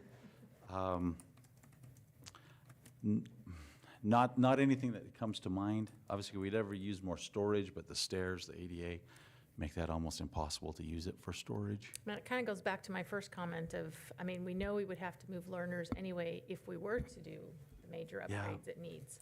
And so, it's not like you close Tendoy, it doesn't, or, you close Washington and it doesn't just go away. It's gonna be there. Correct. And still, it's not like you can turn everything off. I don't know. I guess, I go back to, and I know this is where you go from, yes, staff is our most expensive, but as I commented, it's also our most valuable asset that the school district owns, is its people. Yep. And while this is just a building, to some, it means a lot to our city, and of course, where is the city if they want it? Or where is, these groups that want to, the school district can't be the one to save everything. But yet, there's a part of me that feels like, is this something that we need to not just pull the plug on and hope someone tears it down? I don't know. I wasn't around when the other schools were torn down, but, I feel it, because I see, you take that out of the community, you take it out of, And we haven't discussed what to do with Washington, whether we keep it for several years and see if the enrollment upturns, and we really do need to reopen a school. Well, it gives us a year or two to, we can see that coming. It's not, it's generally not because I know 1 one year, thing, there's 1,000 even more when, kids. with the Highland conversation, we talked about, well, is it something, if Highland were made into a middle school, do we develop Idaho into a mega elementary school? And, no one has that crystal ball to see what's gonna happen or come down the road, But moving the students out of Washington doesn't mean that Washington isn't part Right. of our district and isn't a Can't be piece of something. property that we can do, a building, a piece of property that we can do something with. right? It- Could you still it's- keep the GATE program there, for instance? Is that even like that? I don't know. I Keep thought the that entire was building already for being looked 2 at classes moving. would be, I know. Yeah, you'd have to have so, some we can find some other conversations. It's just, But- right. but just because the students are moved out of that building doesn't mean that that building is no longer ours to do with Right. what we'd like to do. And it doesn't mean that in a couple of years, we've talked about and looked at what some other options could be in terms of a non-traditional, school or learning environment. We aren't there right now, but there's a lot of things that are changing now, and what are some things that maybe we need to look at as a district that could possibly be used in a building and could be housed there. So there are definitely options depending on what we do and what we were to look at down the road, but there's a lot of unanswered questions, as well as, declining enrollment and where we're at right now. But we could definitely consider what we wanted to do and what that building could be used for, depending on the You decision. still have to keep the energy The lights, on. yeah, gotta you keep don't have to run the water lights, but you running. got, It's not there's like- some things, minimal cost you would have to keep the building. It definitely I- would be so- different. Yeah. Oh, no, it's okay. I went to Bonneville, so, that's no longer there, but it is a very nice neighborhood. But that's not, I understand that's not really a hopeful situation for anybody right now, because it did turn out, it did turn out well for that neighborhood in the long run, but that's it. Okay, any additional elementary questions before we turn it over to Sue for a second? Maybe I don't want to ask that. Maybe I should Get have just out of the turned it hot over to seat. Sue. Megan, did you have any other, I just noticed that you had some notes. Did you have anything else? I think I asked all of those Okay. about, land size and stuff, Okay, middle school proposal. We had the same goals, committee goals and guiding principles that we worked on in middle school. And that particular committee had 13 people on it. And what we looked at was, we have 2 middle schools that are continually growing and 2 middle schools that their population is declining. And could we balance fairly easily the 4 middle schools within 50 students or so, 50 to 70 students? And so we looked at the proposed changes that they were making in the elementary enrollment areas, and said, if we moved just this line over, all of the students that would be going to this elementary school would go to this middle school. And so that was the changes that we made in the middle schools. They were not large changes, but they affected about 115 students to be able to move and rebalance our middle schools. And so that's That's the changes that we made in the middle schools. And so does this kind of align with either the? It aligns Tendoy or with either Washington or Tendoy. We may have to go look at it if you just decide to rebalance. Right. Because we didn't want to pull kids from a school. But the middle school committee is ready to do that if we need to. Gotcha. Okay? Questions on middle school?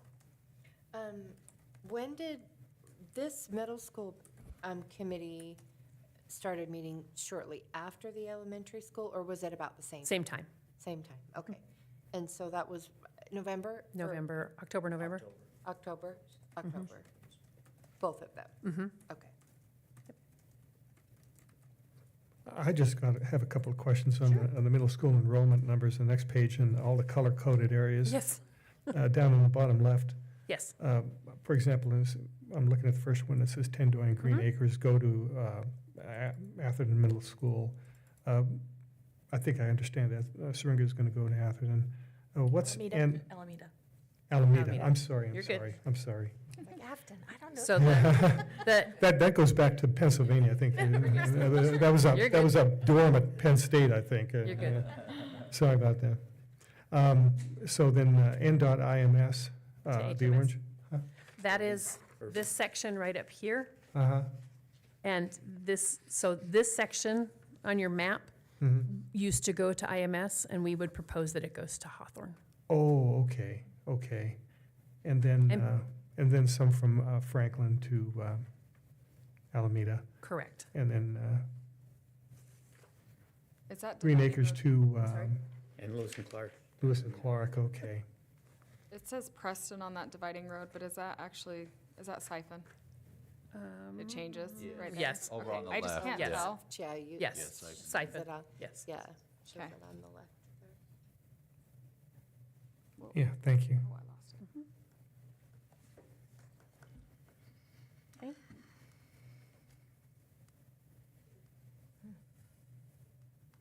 Yeah, that N.IMS threw me off. That's, North Irving is going to go to, Yes, thank you, I understand now. I've heard very little comment about how the middle school, so maybe it's. the only one, I've heard a little bit about that North Irving one, and the two people that I spoke with said, oh my gosh, that's wonderful, because all of those kids go to Highland, Go to Highland. and they were going to school with kids that went to Pokey. And there was just a few kids that lived there, but Now it kind of keeps felt them out of together. place. And so by moving that to, that section to Hawthorne, they actually go with the kids that they would be going with to high school. Very good. And then the only comments I've had is just that little out, This little, the little part jutting here. out part.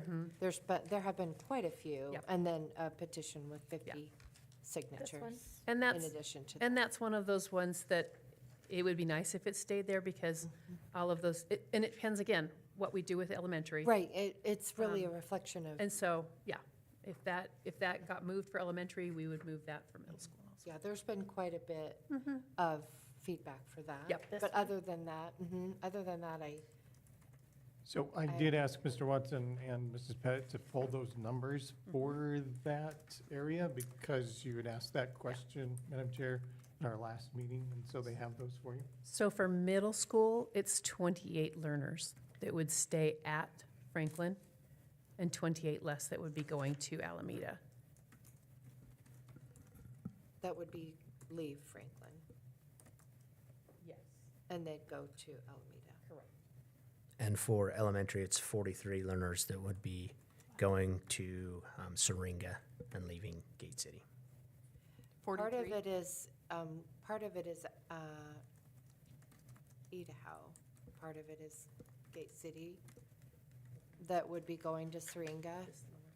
Oh, Is it about half and half? A lot of kids in that little area. I'm trying to remember which numbers she pulled. I'll double check and have it for you tomorrow, that split. I want to say that Because I that thought it was was, 20 from Gate City. I'll find out the difference possibly between the Idaho and Gate City number. I just 20 got the total from- number for that area, so I'll have her give me this breakdown between those two. Sorry about that. That's okay, no, thanks. And is it because of the free and reduced lunch that you, I mean, Are you talking elementary level? well, either of, because I understand some of their complaints is feeling like, they're separated from everybody from the freeway, they can't walk anymore, I don't know. how- Yeah, as you take a look at Gate City was one of those areas that we've talked about trying to reduce their capacity a little bit. And For it's, the future. yes, for the future, and it's hard because their capacity, I think, was 70, they were the largest capacity-wise currently of our buildings, and trying to reduce that capacity, where can you pull that doesn't get real close to that Gate City area? There's not a lot of area, I mean, we looked, Gate City had a lot of area, but some of the area was not very dense in, I mean, even Right, as you go to very the North Gate, yeah, they had some area which we changed a little bit to move to different schools, but once you start looking at, I mean, we were literally trying, before you really even get into any numbers, you're getting right up there close to Gate City Elementary itself before you can start helping reduce some of that capacity. So at some point, who knows how far down the road, but they have up there above the temple, there's some large number of, they have proposals for, I don't want to give the number, but it was in the hundreds. They're going to continue building up and down that mountainside, and it's all in Gate City. Yeah, it could be 10 years, 20 years Right, down the but also road, Chubbuck. but it's all in Gate City's boundary. I mean, as we looked at and had planning information, that was a consideration.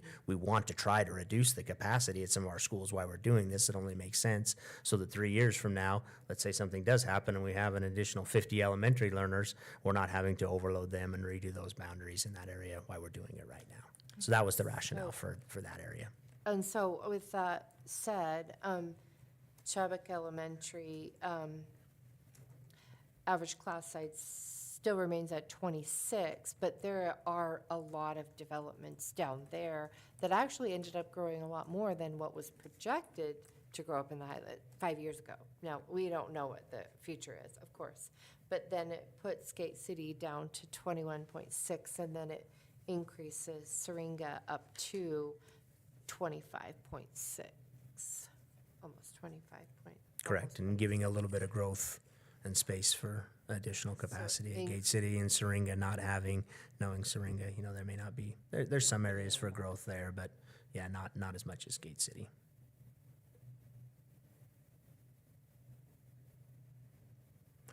Well, just sort of to tie into what you're saying, I mean, I think it's pretty obvious that all the development is occurring to the north. And I think we're going to get into this as we discuss the high school options. But, I mean, we've got the Port Enough gap down there. There's not a whole lot of land down there. It's industrial, Caterpillar went in and down there, et cetera. And that's a natural physical barrier in the south. And obviously people, if they're moving here, they want access to American Falls and Blackfoot and Idaho Falls and everything else. So obviously, I think that trend, to me, I'm just speculating. I don't have a crystal ball, but it sure looks like that's the way the trend is going. It's going to continue that way. So maybe that can tie into what we're looking at the high school options here with Century. Yeah, and the only aspect we're talking about there is it northwest or north-south?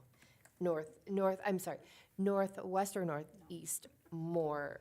Is there going to be, and we don't know that, we misjudged, I guess, 5 years, everybody did. Everybody thought that it was gonna be more northeast of growth because of that new interchange and that plan, but that plan didn't really materialize. And so the growth was really more southwest, not south. I'm sorry, northwest and not northeast. Wow. So, Not south. in Chubbuck. It was more in Chubbuck than what was predicted and less in the Highland area as well. Which is interesting as well, because even in those areas where we've had growth, and this brings us to, we're still seeing at those schools declining enrollment overall, right? So it brings us back to our point. We're having some growth in those areas, and we know that. And I was the same at Chubbuck. I thought there's no way we're going to be able to maintain our current capacities without making some enrollment area changes. And Chubbuck's down, 450 students, where it was at one time about 575. So And we've still seen a declining enrollment even with that growth. Yeah, and in the Chubbuck area, there is more medium to high density housing going up, which is more people. It's more dense, a dense population with the the townhomes that are being built, like that's the area that is being affected mostly by the medium to high density building. And just so you know, because I've had this asked a couple times, not by board members, but others within the community about all of the rentals and those, huge units, the ones over by Idaho Central Credit Union out there in Chubbuck. We just have not seen, we have very few, I think right now at those, I don't want to call them I don't remember, the ones over by Idaho Central, what the name is. I think we have one learner that's there, the whole Northgate area up there, those, I can't remember what across from the wellness complex. I don't think we currently have any learners from there. Or one. I mean, in most of these, we have 0 to 3, maybe 5 max in some of these, and they are large. They're a large number of units. We just don't see families with elementary or secondary students in those big complexes. Our starter town. They're brand new partly, and some of them people haven't moved into yet. They're being built, like the ones right there off of Chubbuck Road. A lot of them are in the process of still being finished, but it is quite a bit of building for medium to high density is what I'm talking about specifically. Yeah, but I mean, the trend is, like you say, over the last, 10 years or more, we're having declining enrollment, and for whatever reason, people, we're becoming a retirement community or whatever. I mean, there aren't a whole lot, we're the biggest employer in the city, right? Idaho State. Idaho State's the largest, and then we're second. Oh, okay, and we're second. Yeah, so, yeah, I mean, the enrollment figures are what counts. We're experiencing growth, but not growth in enrollment. I've got a couple. please. So one, when it comes to Hawthorne, where do they go to high school? Because I see Hawthorne takes, all Tyke kids are split into 3 different middle schools. Where do they end up? So where Hawthorne is right now, the majority of their kids go to Highland. And so Tyhe kids either go to Pokey or Highland. The majority of, I'm not sure where Tyhe's goes over to the side.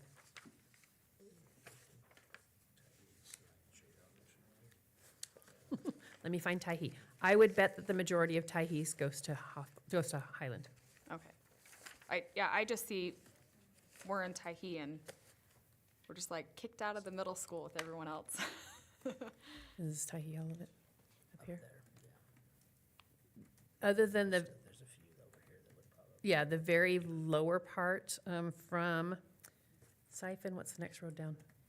Philbin or, Chubbuck. yeah, Chubbuck. That's where that cut is right now for Irving to Hawthorne. Oh, okay. So And it's the high school boundary as it's the well. high school boundary. Okay, thank you. Mhm. Yeah. Yeah, so it's just kind of Okay. aligning that to the high school. So then this part now goes to Irving. Mm-hmm. Gotcha. And then north-south boundary is Rio Well, Vista. it goes to Yes. Hawthorne. No.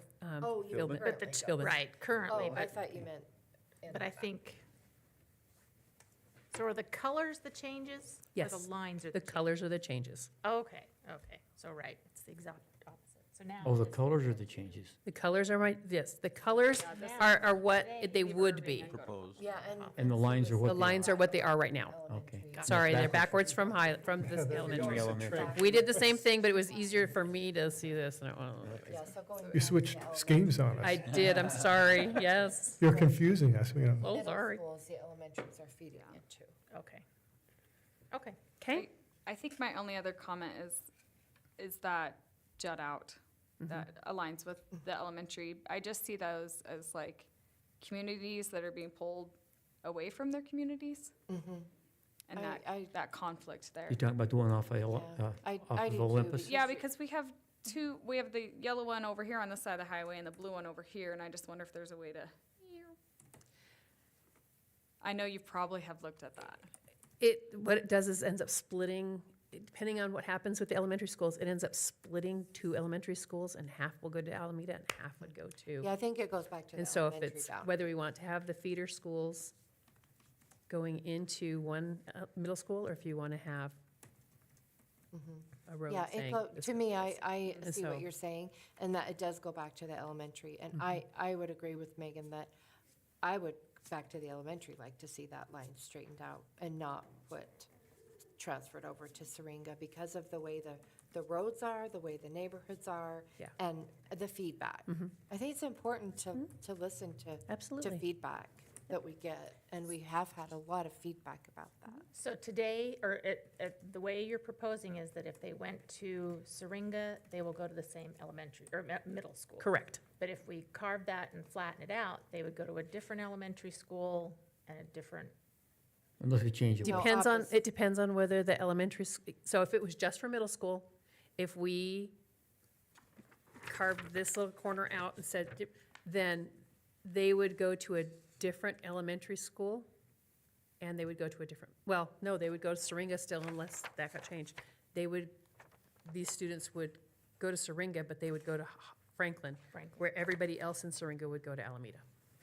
But So I if we, think if I'm we with changed it them. back at the elementary level, it would be Correct. Gate City going to Franklin. correct. Correct. Yes, and Or that's Or going Edel to going to Great Franklin. City problem. Correct.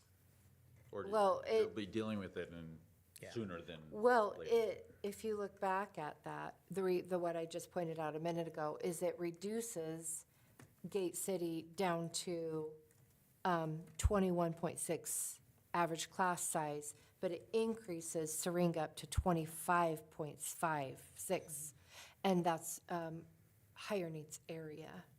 And so that's why, again, I do think it would be a good, based on the feedback we've gotten and based on that number, I think it would be okay to,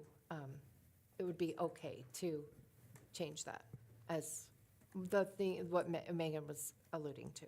So for tomorrow, I'll pull those numbers and have those for you so you can see what the Okay. class If- size if and that were capacity the- would be okay. based I do on think that those is, changes. the majority of the feedback has been that little jut Yeah. out. That's what I've heard too. I mean, with all the emails that we've gotten in the petition, that was, I think, I didn't read the names on it because I couldn't find where that was, but I know that they said that there was. It's there. It's there, okay. I'll go back and look and Yep. see that. Okay. Okay, any other middle schools? Okay, one more question, Go one for more statement. Yes. Okay, I agree with what they're talking about, this little jog there, the yellow, Mhm. on the other side of the interstate. But on the other hand, if you look at Indian Hills down here on South, Second, Third, Fourth, Fifth, I mean, those kids are going clear down south and around over to Indian Hills. And they're also doing the same thing to go to Irving. I saw that as well. And I That mean, so made it's, me kind of- it's not just, they're not just the only one that are gonna have an issue with that, but I agree. I've gotten more. That's a emails. smaller area, and maybe there's just as many kids there as there are down on South Second too, I don't know. Or Third and Fourth, whatever it is. But I saw one email about that. I don't know if there were more I didn't about see that. any- As far as feedback, I didn't see any emails on it, but I just happened to notice that, and I thought, it's the same issue, but I still agree I that don't know where you're talking. Are you looking, are you at the elementary or the? Elementary. either one of them. The elementary map, either one of them. If you want to go to the elementary, South Second, Third, will go to Indian Hills. Which Look option are we the looking dot at? Of where Indian I don't Hills know which are. one that is. I'm looking at the Yeah, you're middle looking at the school right middle now, but school, yeah. I did look at the elementary one. Yeah. I'll- Well, we're dealing with an awful lot of stuff here, and these guys have put an awful lot of work into it. and- Well, it and depends can on be- which one you look at, I guess. It can be tweaked and fine-tuned a little bit. Anyway, I'm just saying that they have the same issue going down and around and across the tracks and whatever as this little area up here. But I still agree that that should be taken off and put into, I mean, if I had a choice, that's what I would say. But Yeah, it is not just one little neighborhood being taken, but it is kind of a big section. Well, and the interstate's probably more of an issue than the railroad tracks too, so. That's my concern. And just sending a bus through all those stop signs, I go through that on my way to preschool, and it's a headache for, Well, somebody I commented, relate. there was an interchange coming off the interstate, and, that's very dangerous for children to It- cross an off-ramp or an Yeah. on-ramp, yeah. They can't walk. Well, let's hope that. There's That was in no case of an sidewalk. emergency, yeah. There's no sidewalk there's no Oh, yeah, sidewalk. they could go all the way down to, Well, I don't envy these guys trying to drop these boundaries. I mean, they put an awful lot of work No, into it. that, And Right. like I say, we're not going to get this settled tonight, but I agree with you. We do No, want I to look think at we need this, to listen. but I'm sure we can maybe tweak things a little bit later. But Yeah. I don't envy the job they're doing with this redistricting. You know, there's always going to be something like that come up. But yeah, let's address that later and see what we can do. But thank you. That would be great to get that number of Absolutely. information for tomorrow. Thanks. Okay, high school proposals. Same guiding principles, same committee goals. So in the high school committee, we looked at lots of different options to start with, just to get conversations going. And that was that sheet with several options given to you. Those were literally just talking starting points. They weren't, they literally was just talking. Good. So we started talking about what kind of things would we like to see in the high school? And we talked about the declining enrollment at Century. Highland is pretty much staying stagnant, and Pokey's is growing slightly. So by the time we looked at this, the difference between Pocatello and Century was about 200 kids. We discussed whether to just balance those two schools or whether to look at balancing all three schools and having three schools all about the same size. The committee decided at that time that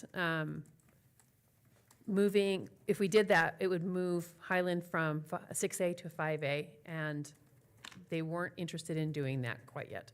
So the committee decided that we would look at balancing Pokey and Century, and if possible, keeping socioeconomics as close as we could,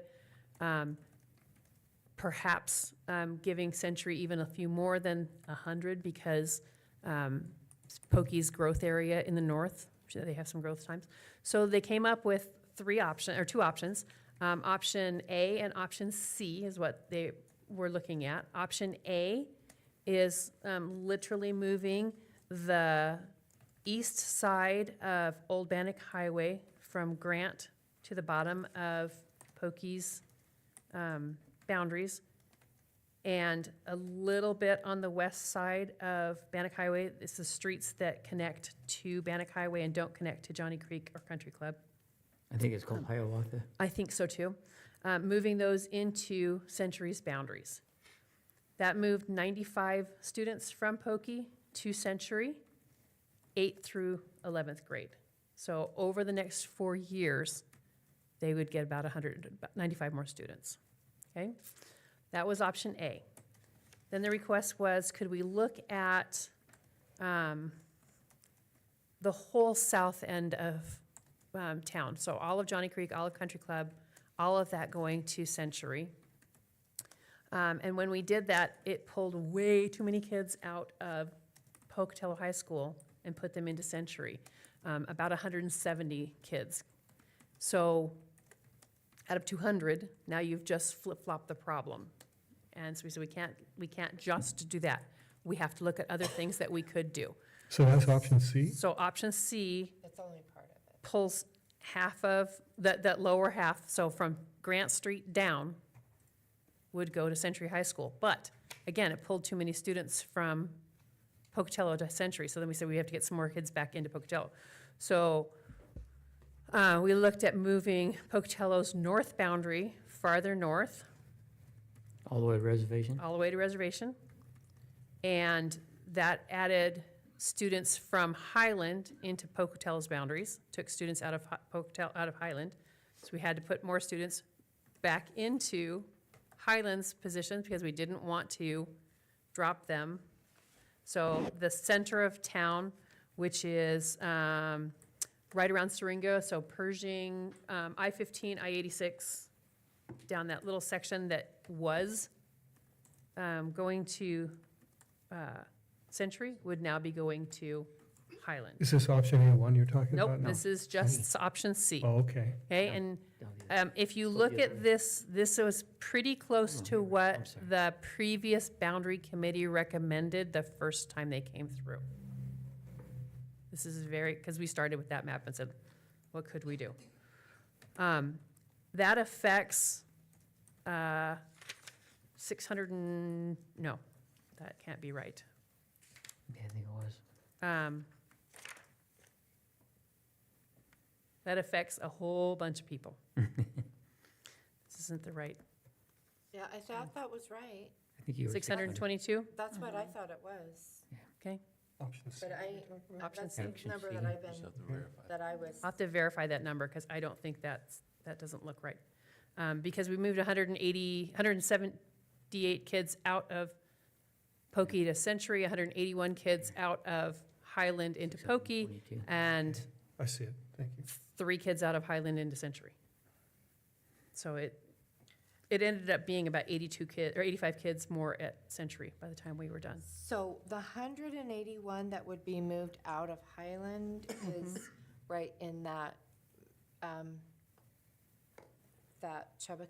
The Chubbuck area, yes, Okay, all 181 from Highland would come from that area? Okay, because this Well- is the first time that I've, let me check the numbers on that for you for sure, because that, something doesn't look, Okay, some of that area is over there off, what do I want to say, behind the Honda dealer and so that's not in Chubbuck. But the other area would be out there, Equestrian States, and that would be pulling those kids in, out It would- towards into Reservation Pokey, Road. yes. it would Into be Polk. from, But those kids in that, behind the Honda dealer over there would be going to Highland then instead of Century. Correct. So then, going back to middle school, you would want to flip-flop that back because Maybe. because then you, That's- well, Kick it the would urban then go kids all the way to- back to elementary. So the committee wasn't looking favorably on this recommendation because Highlands already had a huge turmoil in the last 2 years, and rearranging students on top of it, you now put those kids that started as ninth graders in a school that's half the school, and now you're switching them to another school again. And so by the time, and then the question was, by the time Highland gets finished in 2 years from now, are we going to have to do this again to look at rebalancing Highland and growth? And so they said, could we leave this alone and not recommend this? I said, well, we have to present it, but the So this- recommendation was, This would be a good long-range prediction. The other one would be a short-term fix and have to look at, see what we need to do in a couple Correct. of years. And who knows, maybe in a couple of years, we don't need to do anything. maybe. But what Jim just said, when you said option C as a good long range, the committee recommended that it was not. They recommended that we probably would have to look at it a few years from now, Because it wasn't a good long. because it wasn't a good one option for right now. Do you remember, Jim? Because the kids, Because this is what was proposed, 7 years ago? When was last?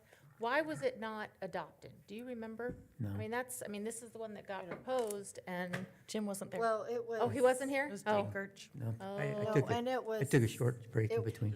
There were, Anybody remember why there it were, wasn't- Yes. there why were it didn't get different. approved, or It wasn't exactly these boundaries. It was, there It were a was lot close. of different, Yeah. close to it, It was but But not. but it was the Johnny Creek area, right? that you were right, taking. it was the Johnny Creek area that got, I know, because I was in those meetings, and in fact, that's where I met Courtney for the first time, sitting in the audience. I was in the meetings too. I mean, well, I'm just saying, it was just, that's why we moved to that area, is because we wanted to be at Century, and so there was quite, Right. I mean, it just didn't make sense why I can see, touch, throw something at Century, but now I'm being told to go somewhere else. And I know that's what all this is about. Yep.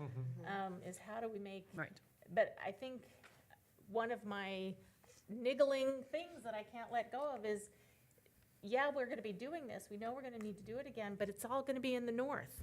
You know, Century, we could shore them up and not have to do this, an upheaval across the whole district again, if we had Right. And done this to begin with. And I It- think it that's the is biggest an problem you're talking about is disturbing the kids that are at Highland right now and because they're already in a turmoil and then 2 years How do you from know now. some of them won't like the idea that, gee, now I don't have to be at a broken school? I don't know, or if that That's- we're, you know, looking at having to do this again in 2 years. It just seems, Oh, and that was my other thought was, so do we upset them all right now, and then in 2 years from now, they're probably just fine and moving forward like they're supposed to be? So, Well, that's not what Sue said. Sue said in 2 years, we would have to revisit it. no, but We, if we did we may have this, to revisit if we it. did On the this right C. now, we wouldn't have to do you it in wouldn't 2 have years. to. No, Right. okay, let's clarify. Okay. Option C, you said that if we adopted option C, we would most likely have to revisit it in another 2 years. No, what I said is that the committee did not recommend option C because in 2 years, most likely, we're going to have to look at redoing some It boundaries again. anyway. They That's want what to do I- option That's what I A's, was saying.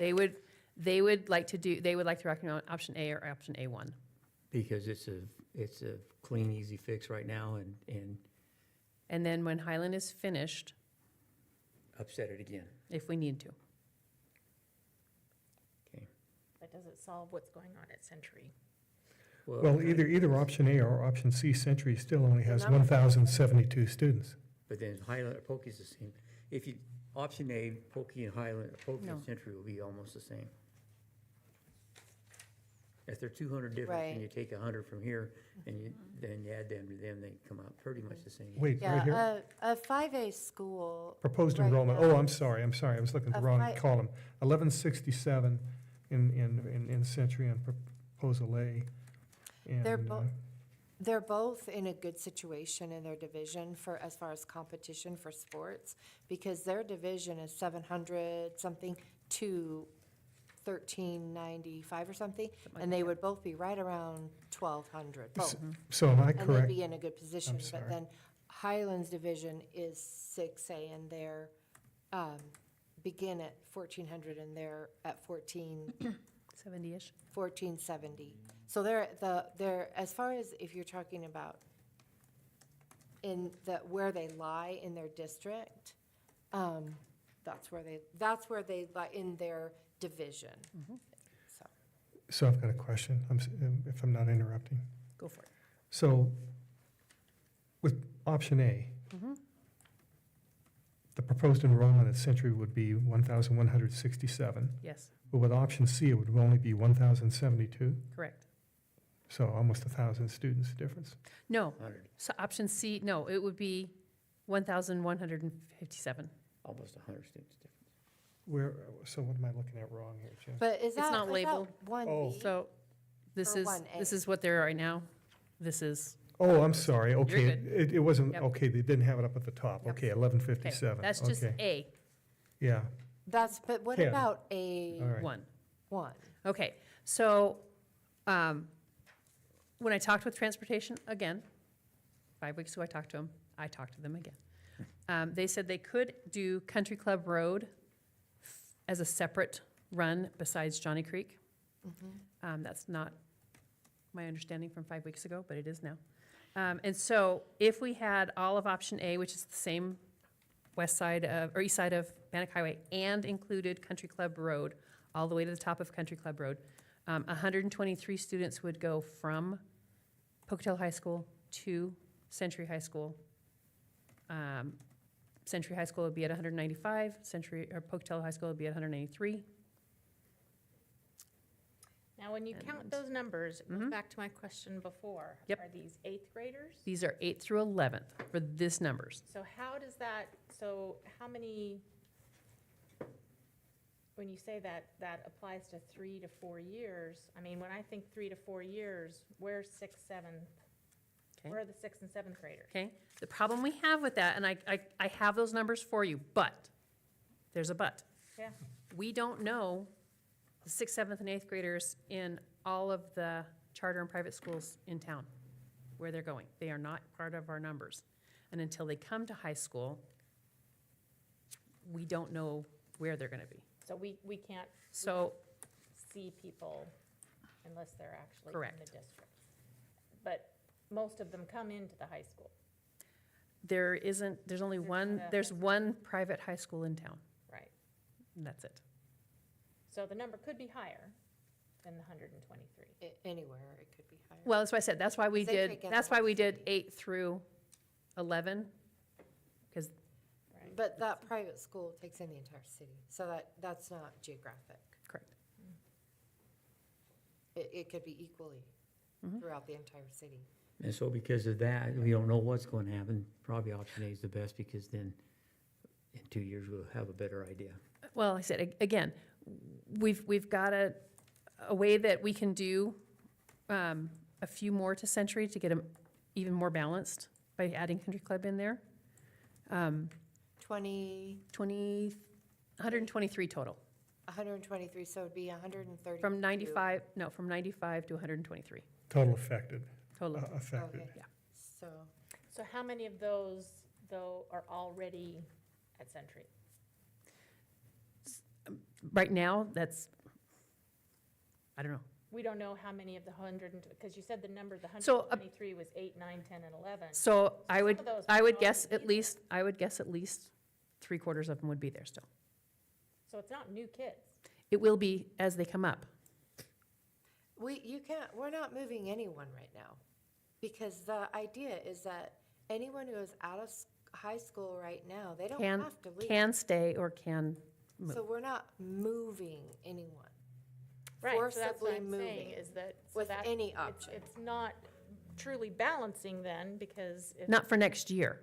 It'll take 3 to 4 years, just like it did last time we did this. Any option takes Mm-hmm. 3 to 4 years, not just Then A it's or not not just C. 123, then that number is, Because, yeah, you're, Well, I mean, if they're not there, they're not, I mean, so it's not balanced, I mean, it's not doing anything, Well, right? So- There's no What am I way- missing here? you're missing the fact that you can't force 100 kids to leave their school. Right, like I That's have what, a, And if you that's were to- what you're missing. If you were to put 100 eighth graders over, then over the 3 to 4 years, you're. It'd be Then 400 kids. over. Then it would be real numbers. But then you'd be Then 400 we have kids the and I guess that's why I Pokey wanna would be gutted. see the 6th, 7th, and 8th, because that's what's gonna come in. Okay? Okay. Here's 6th, 7th, and 8th. Okay. Sure. So 28 more with option. It is not. I don't know how many I gave you. We'll share.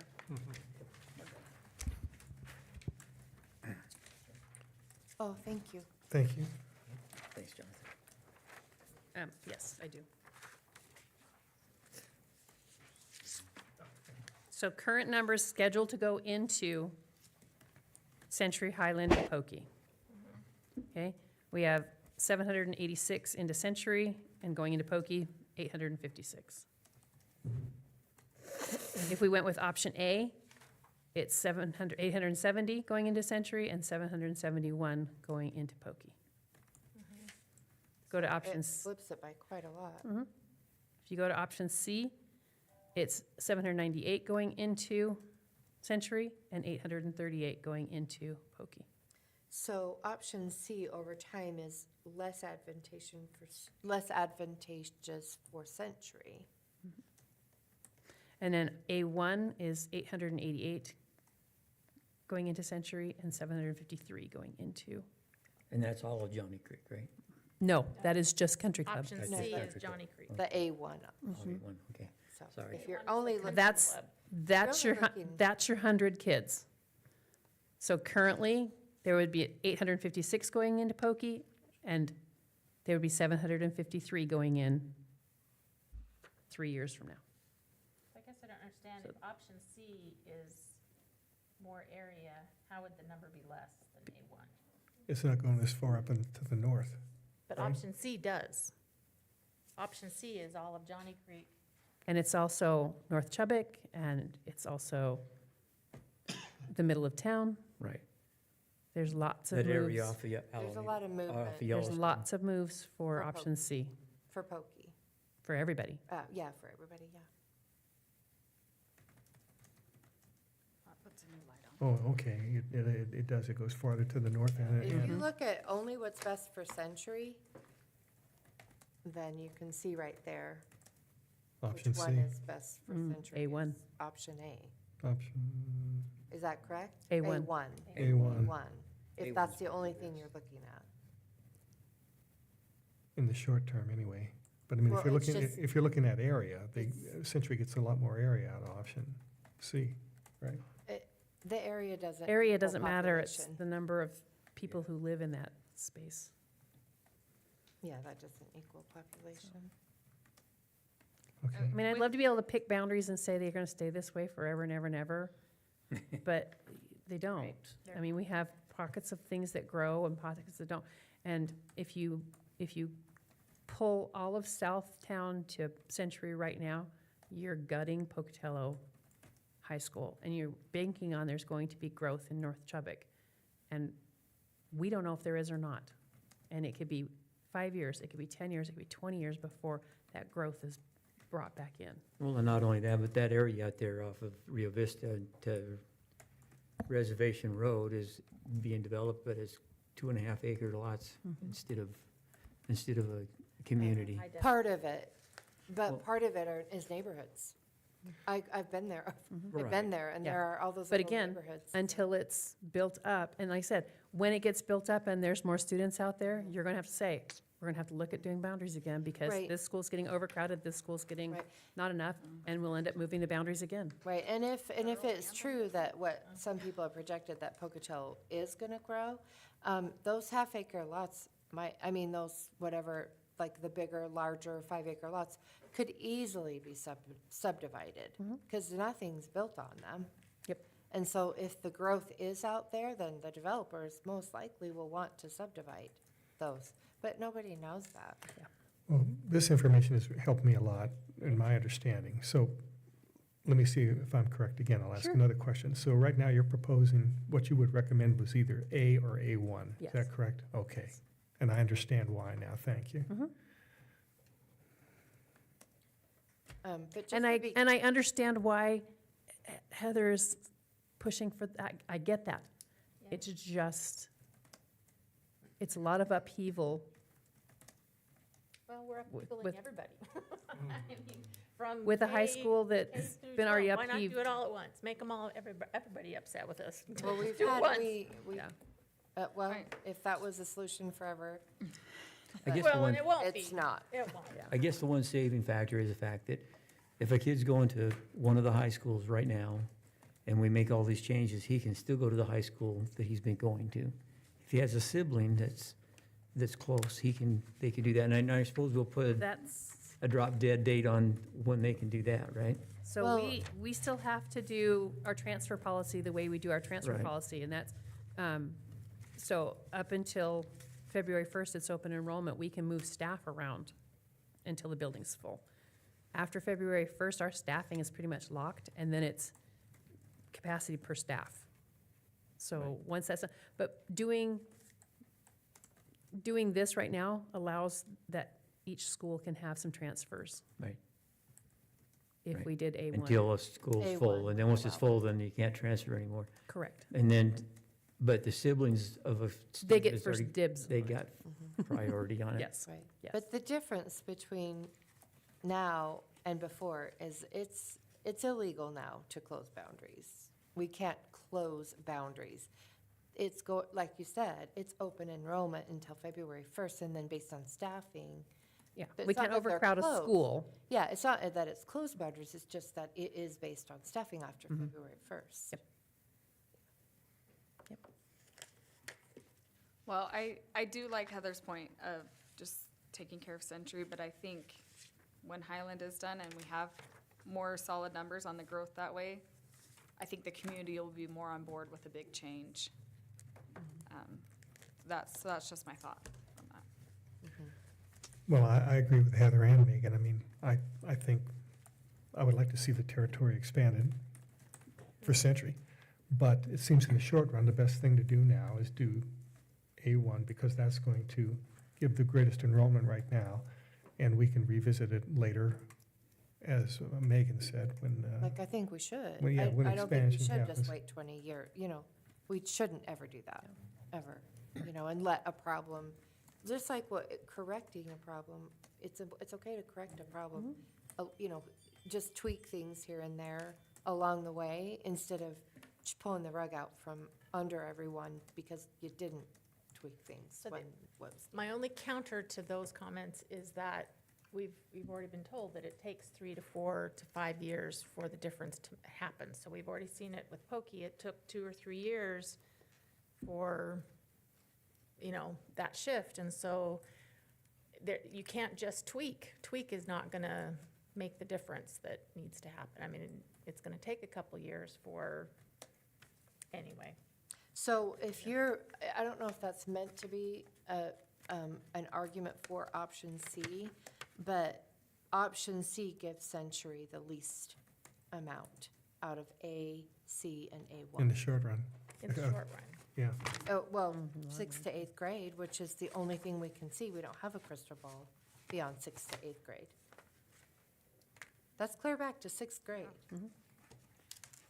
Well, I know we threw this at you You're good. on a short Yeah, and time I frame. appreciate You've you done pulling that. phenomenal You're work. good. So Century been gets very helpful. 90 more kids with option A1 than C. 123. But still, it's not 123 kids. I think Between, that's what I'm. It's between 123 A1 and kids over the next 3 years. So the incoming class will be 30 kids bigger. Those 30 kids stay. The next incoming class gets 30 kids more. Those 60 kids stay. The next incoming class gets 30 kids more. Okay, They stay. okay. Yeah, I guess I hadn't put that all together.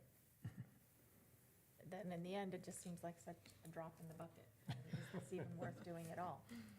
Well, and maybe to go back to your That's earlier the whole thing is, do we question. wait until it's time to do the big C where it makes a difference? Right. versus- Why does it seem so drastic after 7 years? And I think that difference is Pocatello High School was about 880 students, and Century was approaching 1,300. So I think at the time, the board probably thought, we need to do something a little more drastic than just take it a little at a time. And so then they Right. pushed it out further, and here we are, now, and we're kind of addressing those same issues, and again, trying to predict the future and say, is it A Yeah. or C? Yeah. What's it going to be? And that's a challenge for sure. Yeah, So when I started with our committee, I kind of used hands. So, Pokey was low socioeconomic high socioeconomic, low number, and Century was opposite, and what the board did was this. Yeah. And what we need to do is this. Right. And I think that option A1 will do more this than this. And that, yeah. No, I see that. Wait for So, phone calls. I know, when- I'm sorry. When did high Tomorrow, school start 7 and meeting? 15 When did the high minutes. school committee start meeting? We December? started meeting the last week of November, first week of December, December, okay, yeah, right after Thanksgiving. okay, just And we met a because- whole bunch. But then today, Yeah. and then today is the first time that this has been presented, as far as the options, because I know for one, as a board member, I did not understand this option. So this the first option time. A1, this is the first time A1 has been. A1, but But even A option, and C have both been presented not as neatly. no, I can. There was, Yeah. yeah, look at 3 different maps. So, Mhm. yes, So see, it's the first time it's in clarity explained today. okay. Okay. Do you? All I know is this is the first time I've understood it. Me too. That's That's what, okay. that's really Yep. what I'm trying to Yep, say, is I it's get the it. first time I've had the opportunity to ask a question and get that clarity. No, thank you very much. good. And again, You're thank you good. for all your work. Understand. Yeah, There's an awful no. lot of work involved with this, which we're even unaware of. You're looking at a whole bunch of things we don't understand. But, Right. yeah, you've done a lot of good work. Now I actually understand what's going on. Okay. Yeah, so you're saying, and this is prior to I ever became involved with it. You're saying they really swung way too far last time. And we're in danger of doing that again. Yes. And you're saying the middle Moderate would path be nice. is better to do right now and to see how things pan out. Mhm. Is that a good That's, summary? that's a good summary. Yep, Okay. you had a question. So can I then ask I'll get there. tomorrow's, sorry. You're Did I missed, I should Go have hit my ahead. light. Well, and maybe this will come after This your is option comment, C. is Go tomorrow. ahead. Okay. What is the goal for Well, tomorrow let evening's? Megan say Yeah, what so she if was you have a gonna comment say. before that. No, I just Before want we to jump ask to if you tomorrow. have a map that has the lines and then the color changes, like you have for the middle school and the elementary, if you have one. Where it was and where it is. On, yeah. So on- this is where, these are the new boundary proposals. Yes. And I'm Do you have trying- the where it was? in Where it black was? lines? Yeah, maybe outline. don't know if there, No, this is I'm trying to remember on our big map if there It, is it's or on, not. it's on the I PowerPoint, think it is on the PowerPoint. right on, it says option Oh. A map. It, Well, I was that gonna show you the shows, difference between The very little one. although it Yeah, doesn't I show wanna hear that. A1, it does show option A. The inset map, the little one? The Yeah, inset I'm map just is where wondering- they're at right now. This black I line very here much want for to say. A1, where that would be. I guess if you could A1's maybe, way up here. are you Yeah, just way in the asking north. to add an option A1 map right after option Kinda A like map? that. Is that what you're saying? No, Right so here. option A has the black line showing me where the boundary would pull from. And so I was wondering on option A1, And it's just this. If you little could have that Exactly. same one. Yeah, yeah, another black Yeah, line 6 showing and me 7. that. Where Yeah, it would that's pull, both golf courses. Yeah. because right now it's colored. and- Right. and their So here's bank that A1. goes between Whoops, except for that. this little. I part. understand, I think, Yeah, the sunset. I understand that, if you look at option A So again, map, This- mine are the new, Okay. mine are the new boundary maps. Hills His got were the me. old boundary maps, the colors. I showed her Yeah. that now, Yes. it's just green Yes. instead of It's the always blue. been called Yes. Indian Hills, that's why they call it Yeah, school. Indian okay, I'm Hills. good, thank oh, Okay. yeah, I see it now, I'm Okay, sorry. yeah, It doesn't have the inset to show where it's Correct. being pulled from, Yeah, but correct. it is showing it. Yes. Okay. go ahead. So are anyway, yeah, you my sure you question- have what you need? If there's something you Yeah, I mean, need- Yeah, if you need, I Mrs. can, Prince? I can If you- ask her. If you We can want to, do it. just to make sure it's Well, 100%, oh, Yeah, I understand A1.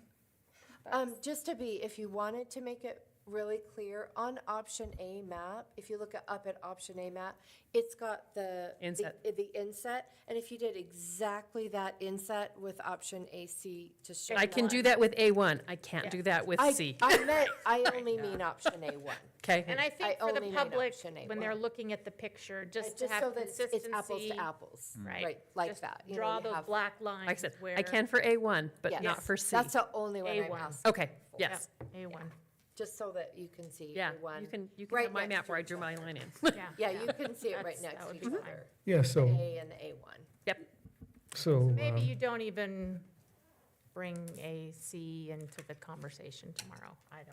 I don't think that's, anybody knows about it. that's kind of Anybody your I've decision, talked and I about don't know if does that's a not know about decision it. that you can suggest. In the paper, all the front page articles of the paper didn't say a word about the upheaval for high school, like not one word. And so to me, you can base on, did you get your information out based on the feedback that you get? We've gotten no feedback on high school boundaries. Therefore, I would say, I would Therefore- bet, I would bet No. there has. I think it's because Highland's not being touched, you're not hearing, in Century- option C, I'm only talking about option C.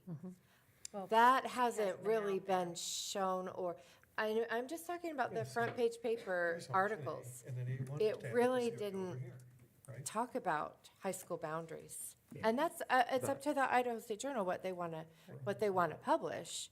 But I'm just saying that the word is, Exactly, and that's why Wasn't out we there. also live stream. We had, Right.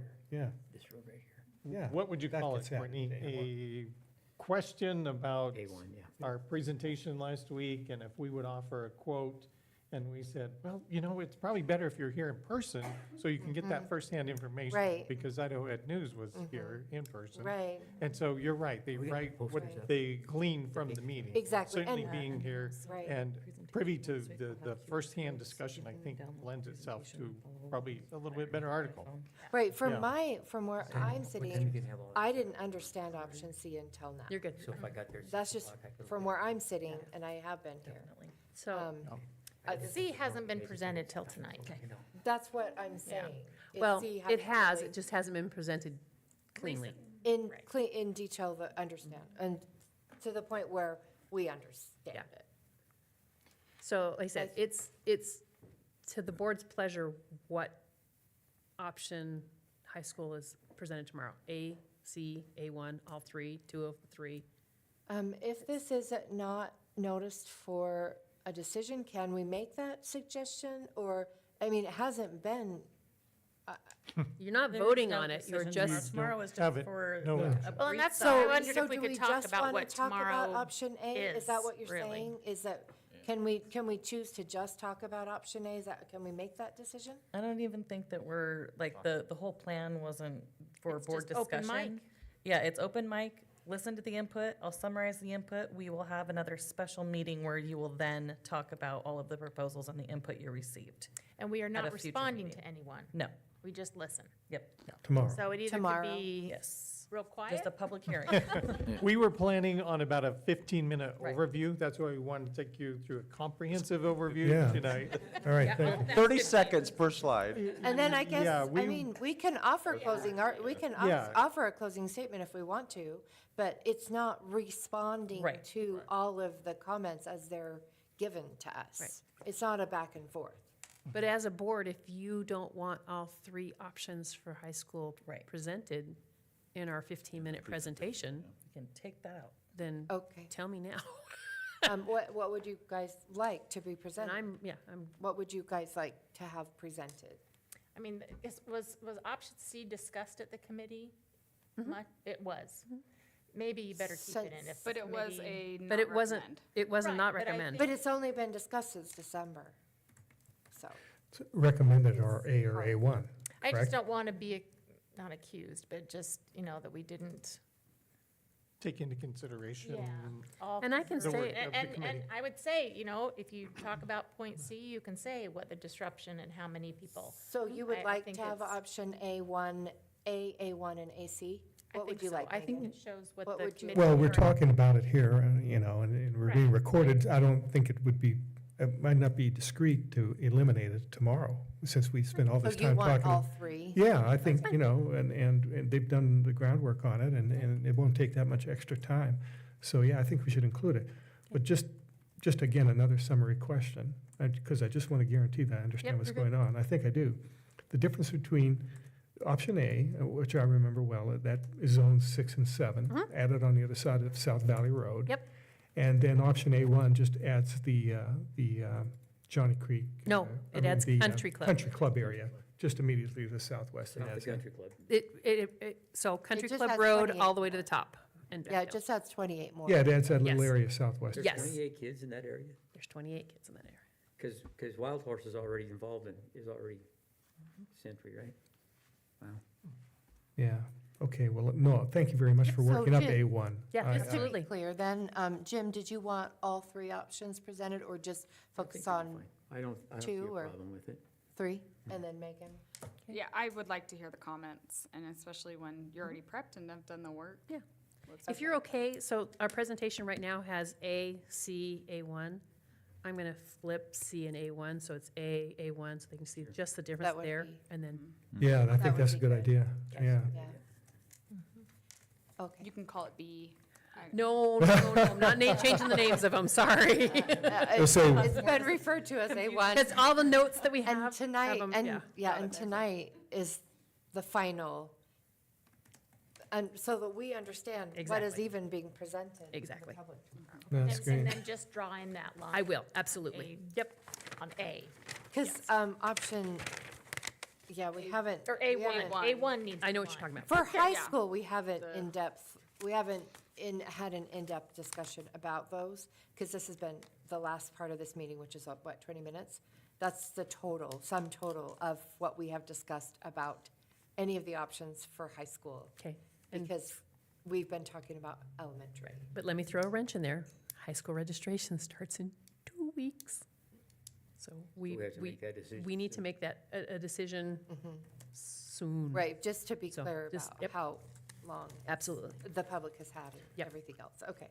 Mr. Watson, can you talk to the elementary part of this? And as far as registration and so forth, staffing, et cetera? Yeah, so as we, Special we've education talked is about. Also in the mix? Yeah, so we talked about, you've heard about the registration.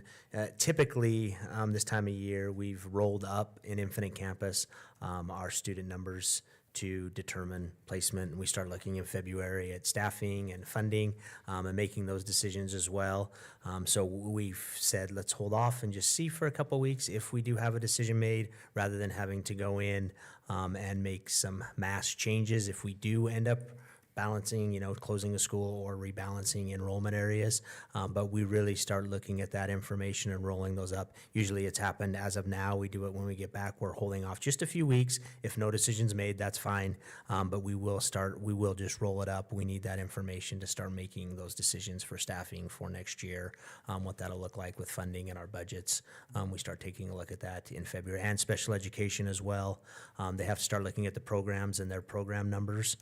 So we need those enrollment areas for them to make some determinations as to how many programs are we going to need, not only looking at those coming out of preschool and Head Start and early intervention, how many we're going to need placements for, but also those that are in current programs and how they might be impacted. So February, we really start rolling and looking into next year, and that really helps us with our decision-making process moving forward. Isn't the intent, is next week we're voting on all this? Isn't that what's the plan? That was, I'm not planning on that. that was the plan when we set out 3 months ago, is that we'd put into place end of the January and first part of February is what I So requested. it could be when you get back from. Yeah, so in town Friday till we the week have, After. we just thought that maybe after the public hearing, and much like tonight, you've had a lot of discussion even amongst yourselves, as well as questions to administration.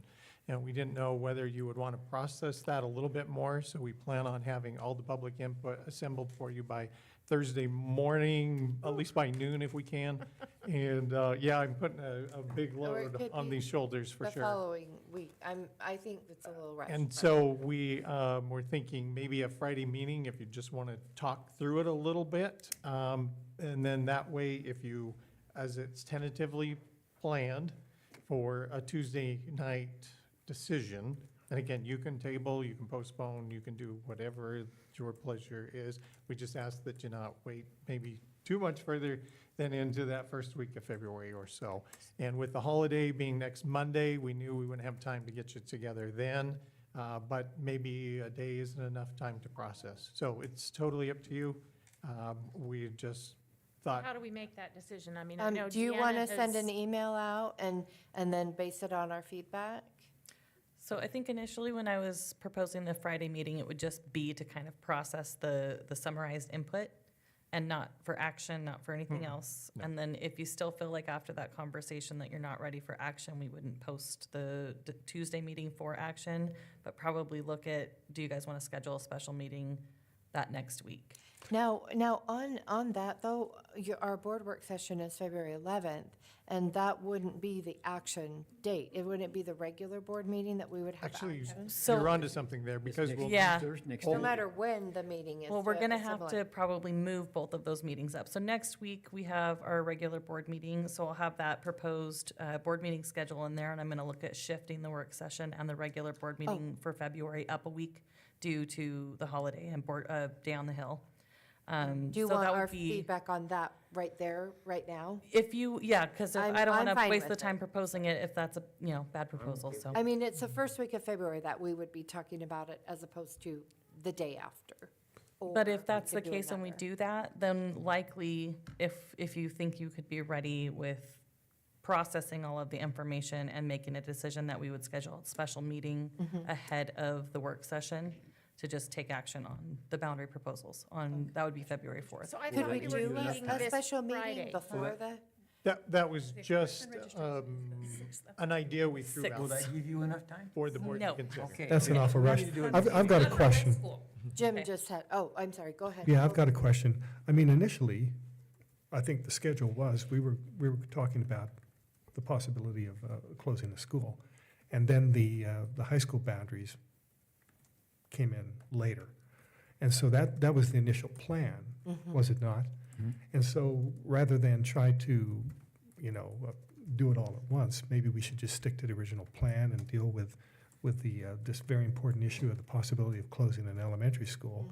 And then once we get a resolution on that, we could, look farther at this. I But is there a completely- timeline you're High looking? school registration, freshman registration starts the 3rd of February, Okay. and they're all doing, it's finished by the 7th of February. Okay, so then you they need to already have, know what high school And that's why we And so- brought the high school. Okay, so then we need to make a decision when. Yeah. Well, that's I'm asking a question, Yeah, yeah. So we need to make a But I decision. agree with you. Well, we need the decision I next agree week. with you.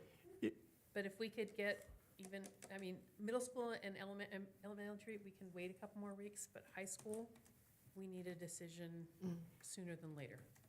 And then I think Jim had something that he I was just saying. saying, we probably need to make that decision next week because they need to be able to, I mean, we can't make that on the second, expect them to have open enrollment on the third. They've got to So- have time to do their. What about this proposition? If we, instead of the day after the public hearing, we have a little bit more time to process that, maybe Monday, Tuesday, Wednesday, whatever it is. And if it is Tuesday is our board meeting, right? 21st. Can we do a special meeting following the board meeting? Yeah. And that way, we would have that option of being able to make that decision, but have a weekend. Yeah. Instead of one day. Yeah. So is that Yeah. a reasonable option? I guess that's what I was saying, instead of trying to get it all done. Yeah. I would not say, yeah, you've got a February 3 deadline, and you want to, yeah, but let's handle one issue at a time. The I- elementary school, and then in time, in a timely fashion, so that we can meet her deadline, then address the What- next one, rather than all at once. Can I just ask, what is it that we're not hearing that we would not be able to, I mean, tomorrow will be very beneficial, get some more public feedback, but what is it that we've not heard from the administrators that would help in your decision? What I have not heard from is the public, because this is the first time that we have actually, and only in, now we're 30 minutes discussing high school. That's a sum total of the discussion that has happened with high school. Because they have been presented, but not in an understandable way for all of us to understand. Because I don't think that people understood that 206 would be moved out of Century to Pokey, and 181 out of Highland would be moved to Pokey, another 31 from Pokey to Century, and 178 from Century to Highland. That whole, I mean, that, we're just understanding that. Yeah, Tonight. that's exactly my point. I understand.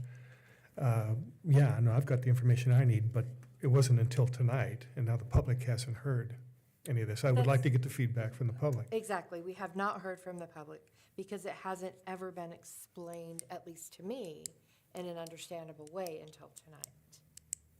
So I guess I'm thinking we're gonna hear from the public tomorrow. I mean, I have what I need. And I would disagree that we didn't hear these numbers last week, because that's kind of why I sent an email to Sue asking, you know, what about this map that we saw 6 years ago, or however long? And that's when she reminded me that, I mean, we didn't really exchange on it, but we knew about this last time, that there was a much bigger upheaval with Part C. So it's not new information, because I've gotten feedback from that conversation we had last time. So it's not like it's not been presented. I just don't know that it's fair to the administrators and to the schools to put something off if we have all the information. We talked about having a meeting on Friday to kind of talk, and after we've heard the public, but I think we should be making this decision on Tuesday. And I guess we can't make a motion or decide on this, but I think, Megan, you haven't spoken yet. Well, I would like to meet on Friday, just that way my Wednesday things are still fresh in my mind and I've not forgotten over the weekend. So I would still like to meet on Friday to discuss what we learned tomorrow and how the public feels about things. Because maybe we'll come away and say, there was a lot of people really informed about the high school, and maybe we'll say there was not. Like, I just think we'll have a better feeling, but I think Friday would be the right day to discuss that. And then we can have a couple of days to process and be ready for Tuesday. Does that give you enough time notice-wise? I mean, if Sorry. Friday we Yeah. decide that we could make the decision on Tuesday? I would just, for me, I would just notice it for action, and then if you decide not to, you totally For have the Tuesday, option. then. Okay. Yes. For Tuesday. You don't Yes, have for to. Not Tuesday, for that's, Friday. yeah, not for Okay. Friday, for Yeah, so Tuesday's for regular Tuesday, meeting. Do you want yes. to meet Friday? I would meet Heather? Friday. Ray, do you want to meet Friday? Yeah, I'm okay with that. Okay, and Jim? I'm fine with that. Okay, let's do that then. Let's meet Friday. And it's not notice for action, it's just a Right, not Friday. discussion. So Okay, that sounds. And I can meet that sounds anytime good. afternoon. I have half days on Friday. Oh, so okay. I So can meet noon. earlier in the day. Okay. Well, give me time, 12:30. Okay. I eat anytime. Well, But I can leave earlier. Yeah, I do need You to want- know because I Anytime do in the have an morning. appointment at 2 Oh, o'clock, so. not 12:30? Well, what I'm saying is we Before don't have this to wait was, till before this 3:30, was 4 o'clock. noticed, Right, so, we don't have to wait I mean, till I 4 can meet o'clock. after 3:30 or so, but as of right now. that's Late what my afternoon would work schedule is. best for me too. What was that? Late afternoon would work best for Where's- me too. but- Yeah. Okay, so would 3:30 work for everybody, or is that okay, or 3:30, or? I thought I was 4? doing y'all a Are, favor. are You we could gonna meet keep them earlier. here too late on a Friday? Well, If we start Well, But We'll it's do also, what we do. but we also have to And if that consider, helps make the decision. we also, this, you'll know you talked too long. well, it's, I'll bring I'm feeling that right now. But, but on Friday, we have to, also have to consider people that would like to have public input getting off of work, and I don't think, Hopefully tomorrow. yeah, we'll Get it. be around tomorrow. Yeah, I think would say Friday, I wouldn't even put that on the agenda. okay, so it won't be a meeting for public. No, input. because I think the it's just- public input will be Okay. Wednesday, tomorrow. And after that, I feel like if anybody has comment that didn't get said, or if they didn't got to, you submit written comment. And then And they all of can that would pres- be included. And they can present it also Yeah. on Wednesday. Yeah, I mean, sorry, exactly. Tuesday. Tuesday. I don't mean to confuse, on Tuesday. The first board meeting, the first work session. Madam Chair, I'm sorry, yes. I got to get a kid to basketball. Yeah, I'm gonna yes. excuse myself. Let's, we do have, go ahead, yeah, yes. Oh, is there So the only thing on the agenda that we have left is public comment. Madam Chair, if I could get just a clarification. Oh, yes. So you just said you want to look at this for action on the 4th, is that correct? Tuesday this week. Everybody just said Tuesday. This coming That's Tuesday. what I would plan to notice for, is Tuesday, the 21st, notice for action. Oh, wait, the 21st, I didn't know, I guess I wasn't clear about that. I thought it was our first work session, board meeting notice. That's for too us. late. So for these that's what guys. we had just said, and then that's, high school registration is 2 days later. That does not give enough time to implement. So we and have do a so. special meeting for action. We would have to, if we don't do it Tuesday. Another one. I thought we were gonna do it our work meeting next Tuesday. Next week Next is Tuesday is regular the meeting. actual board meeting. Right. This is our work session. Right. Yep.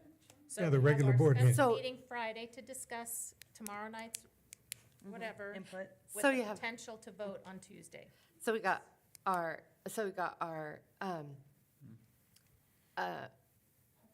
public forum on Wednesday, just our little meeting to kind of discuss on Friday, and Board then discussion. Tuesday it's noticed for action. 21st.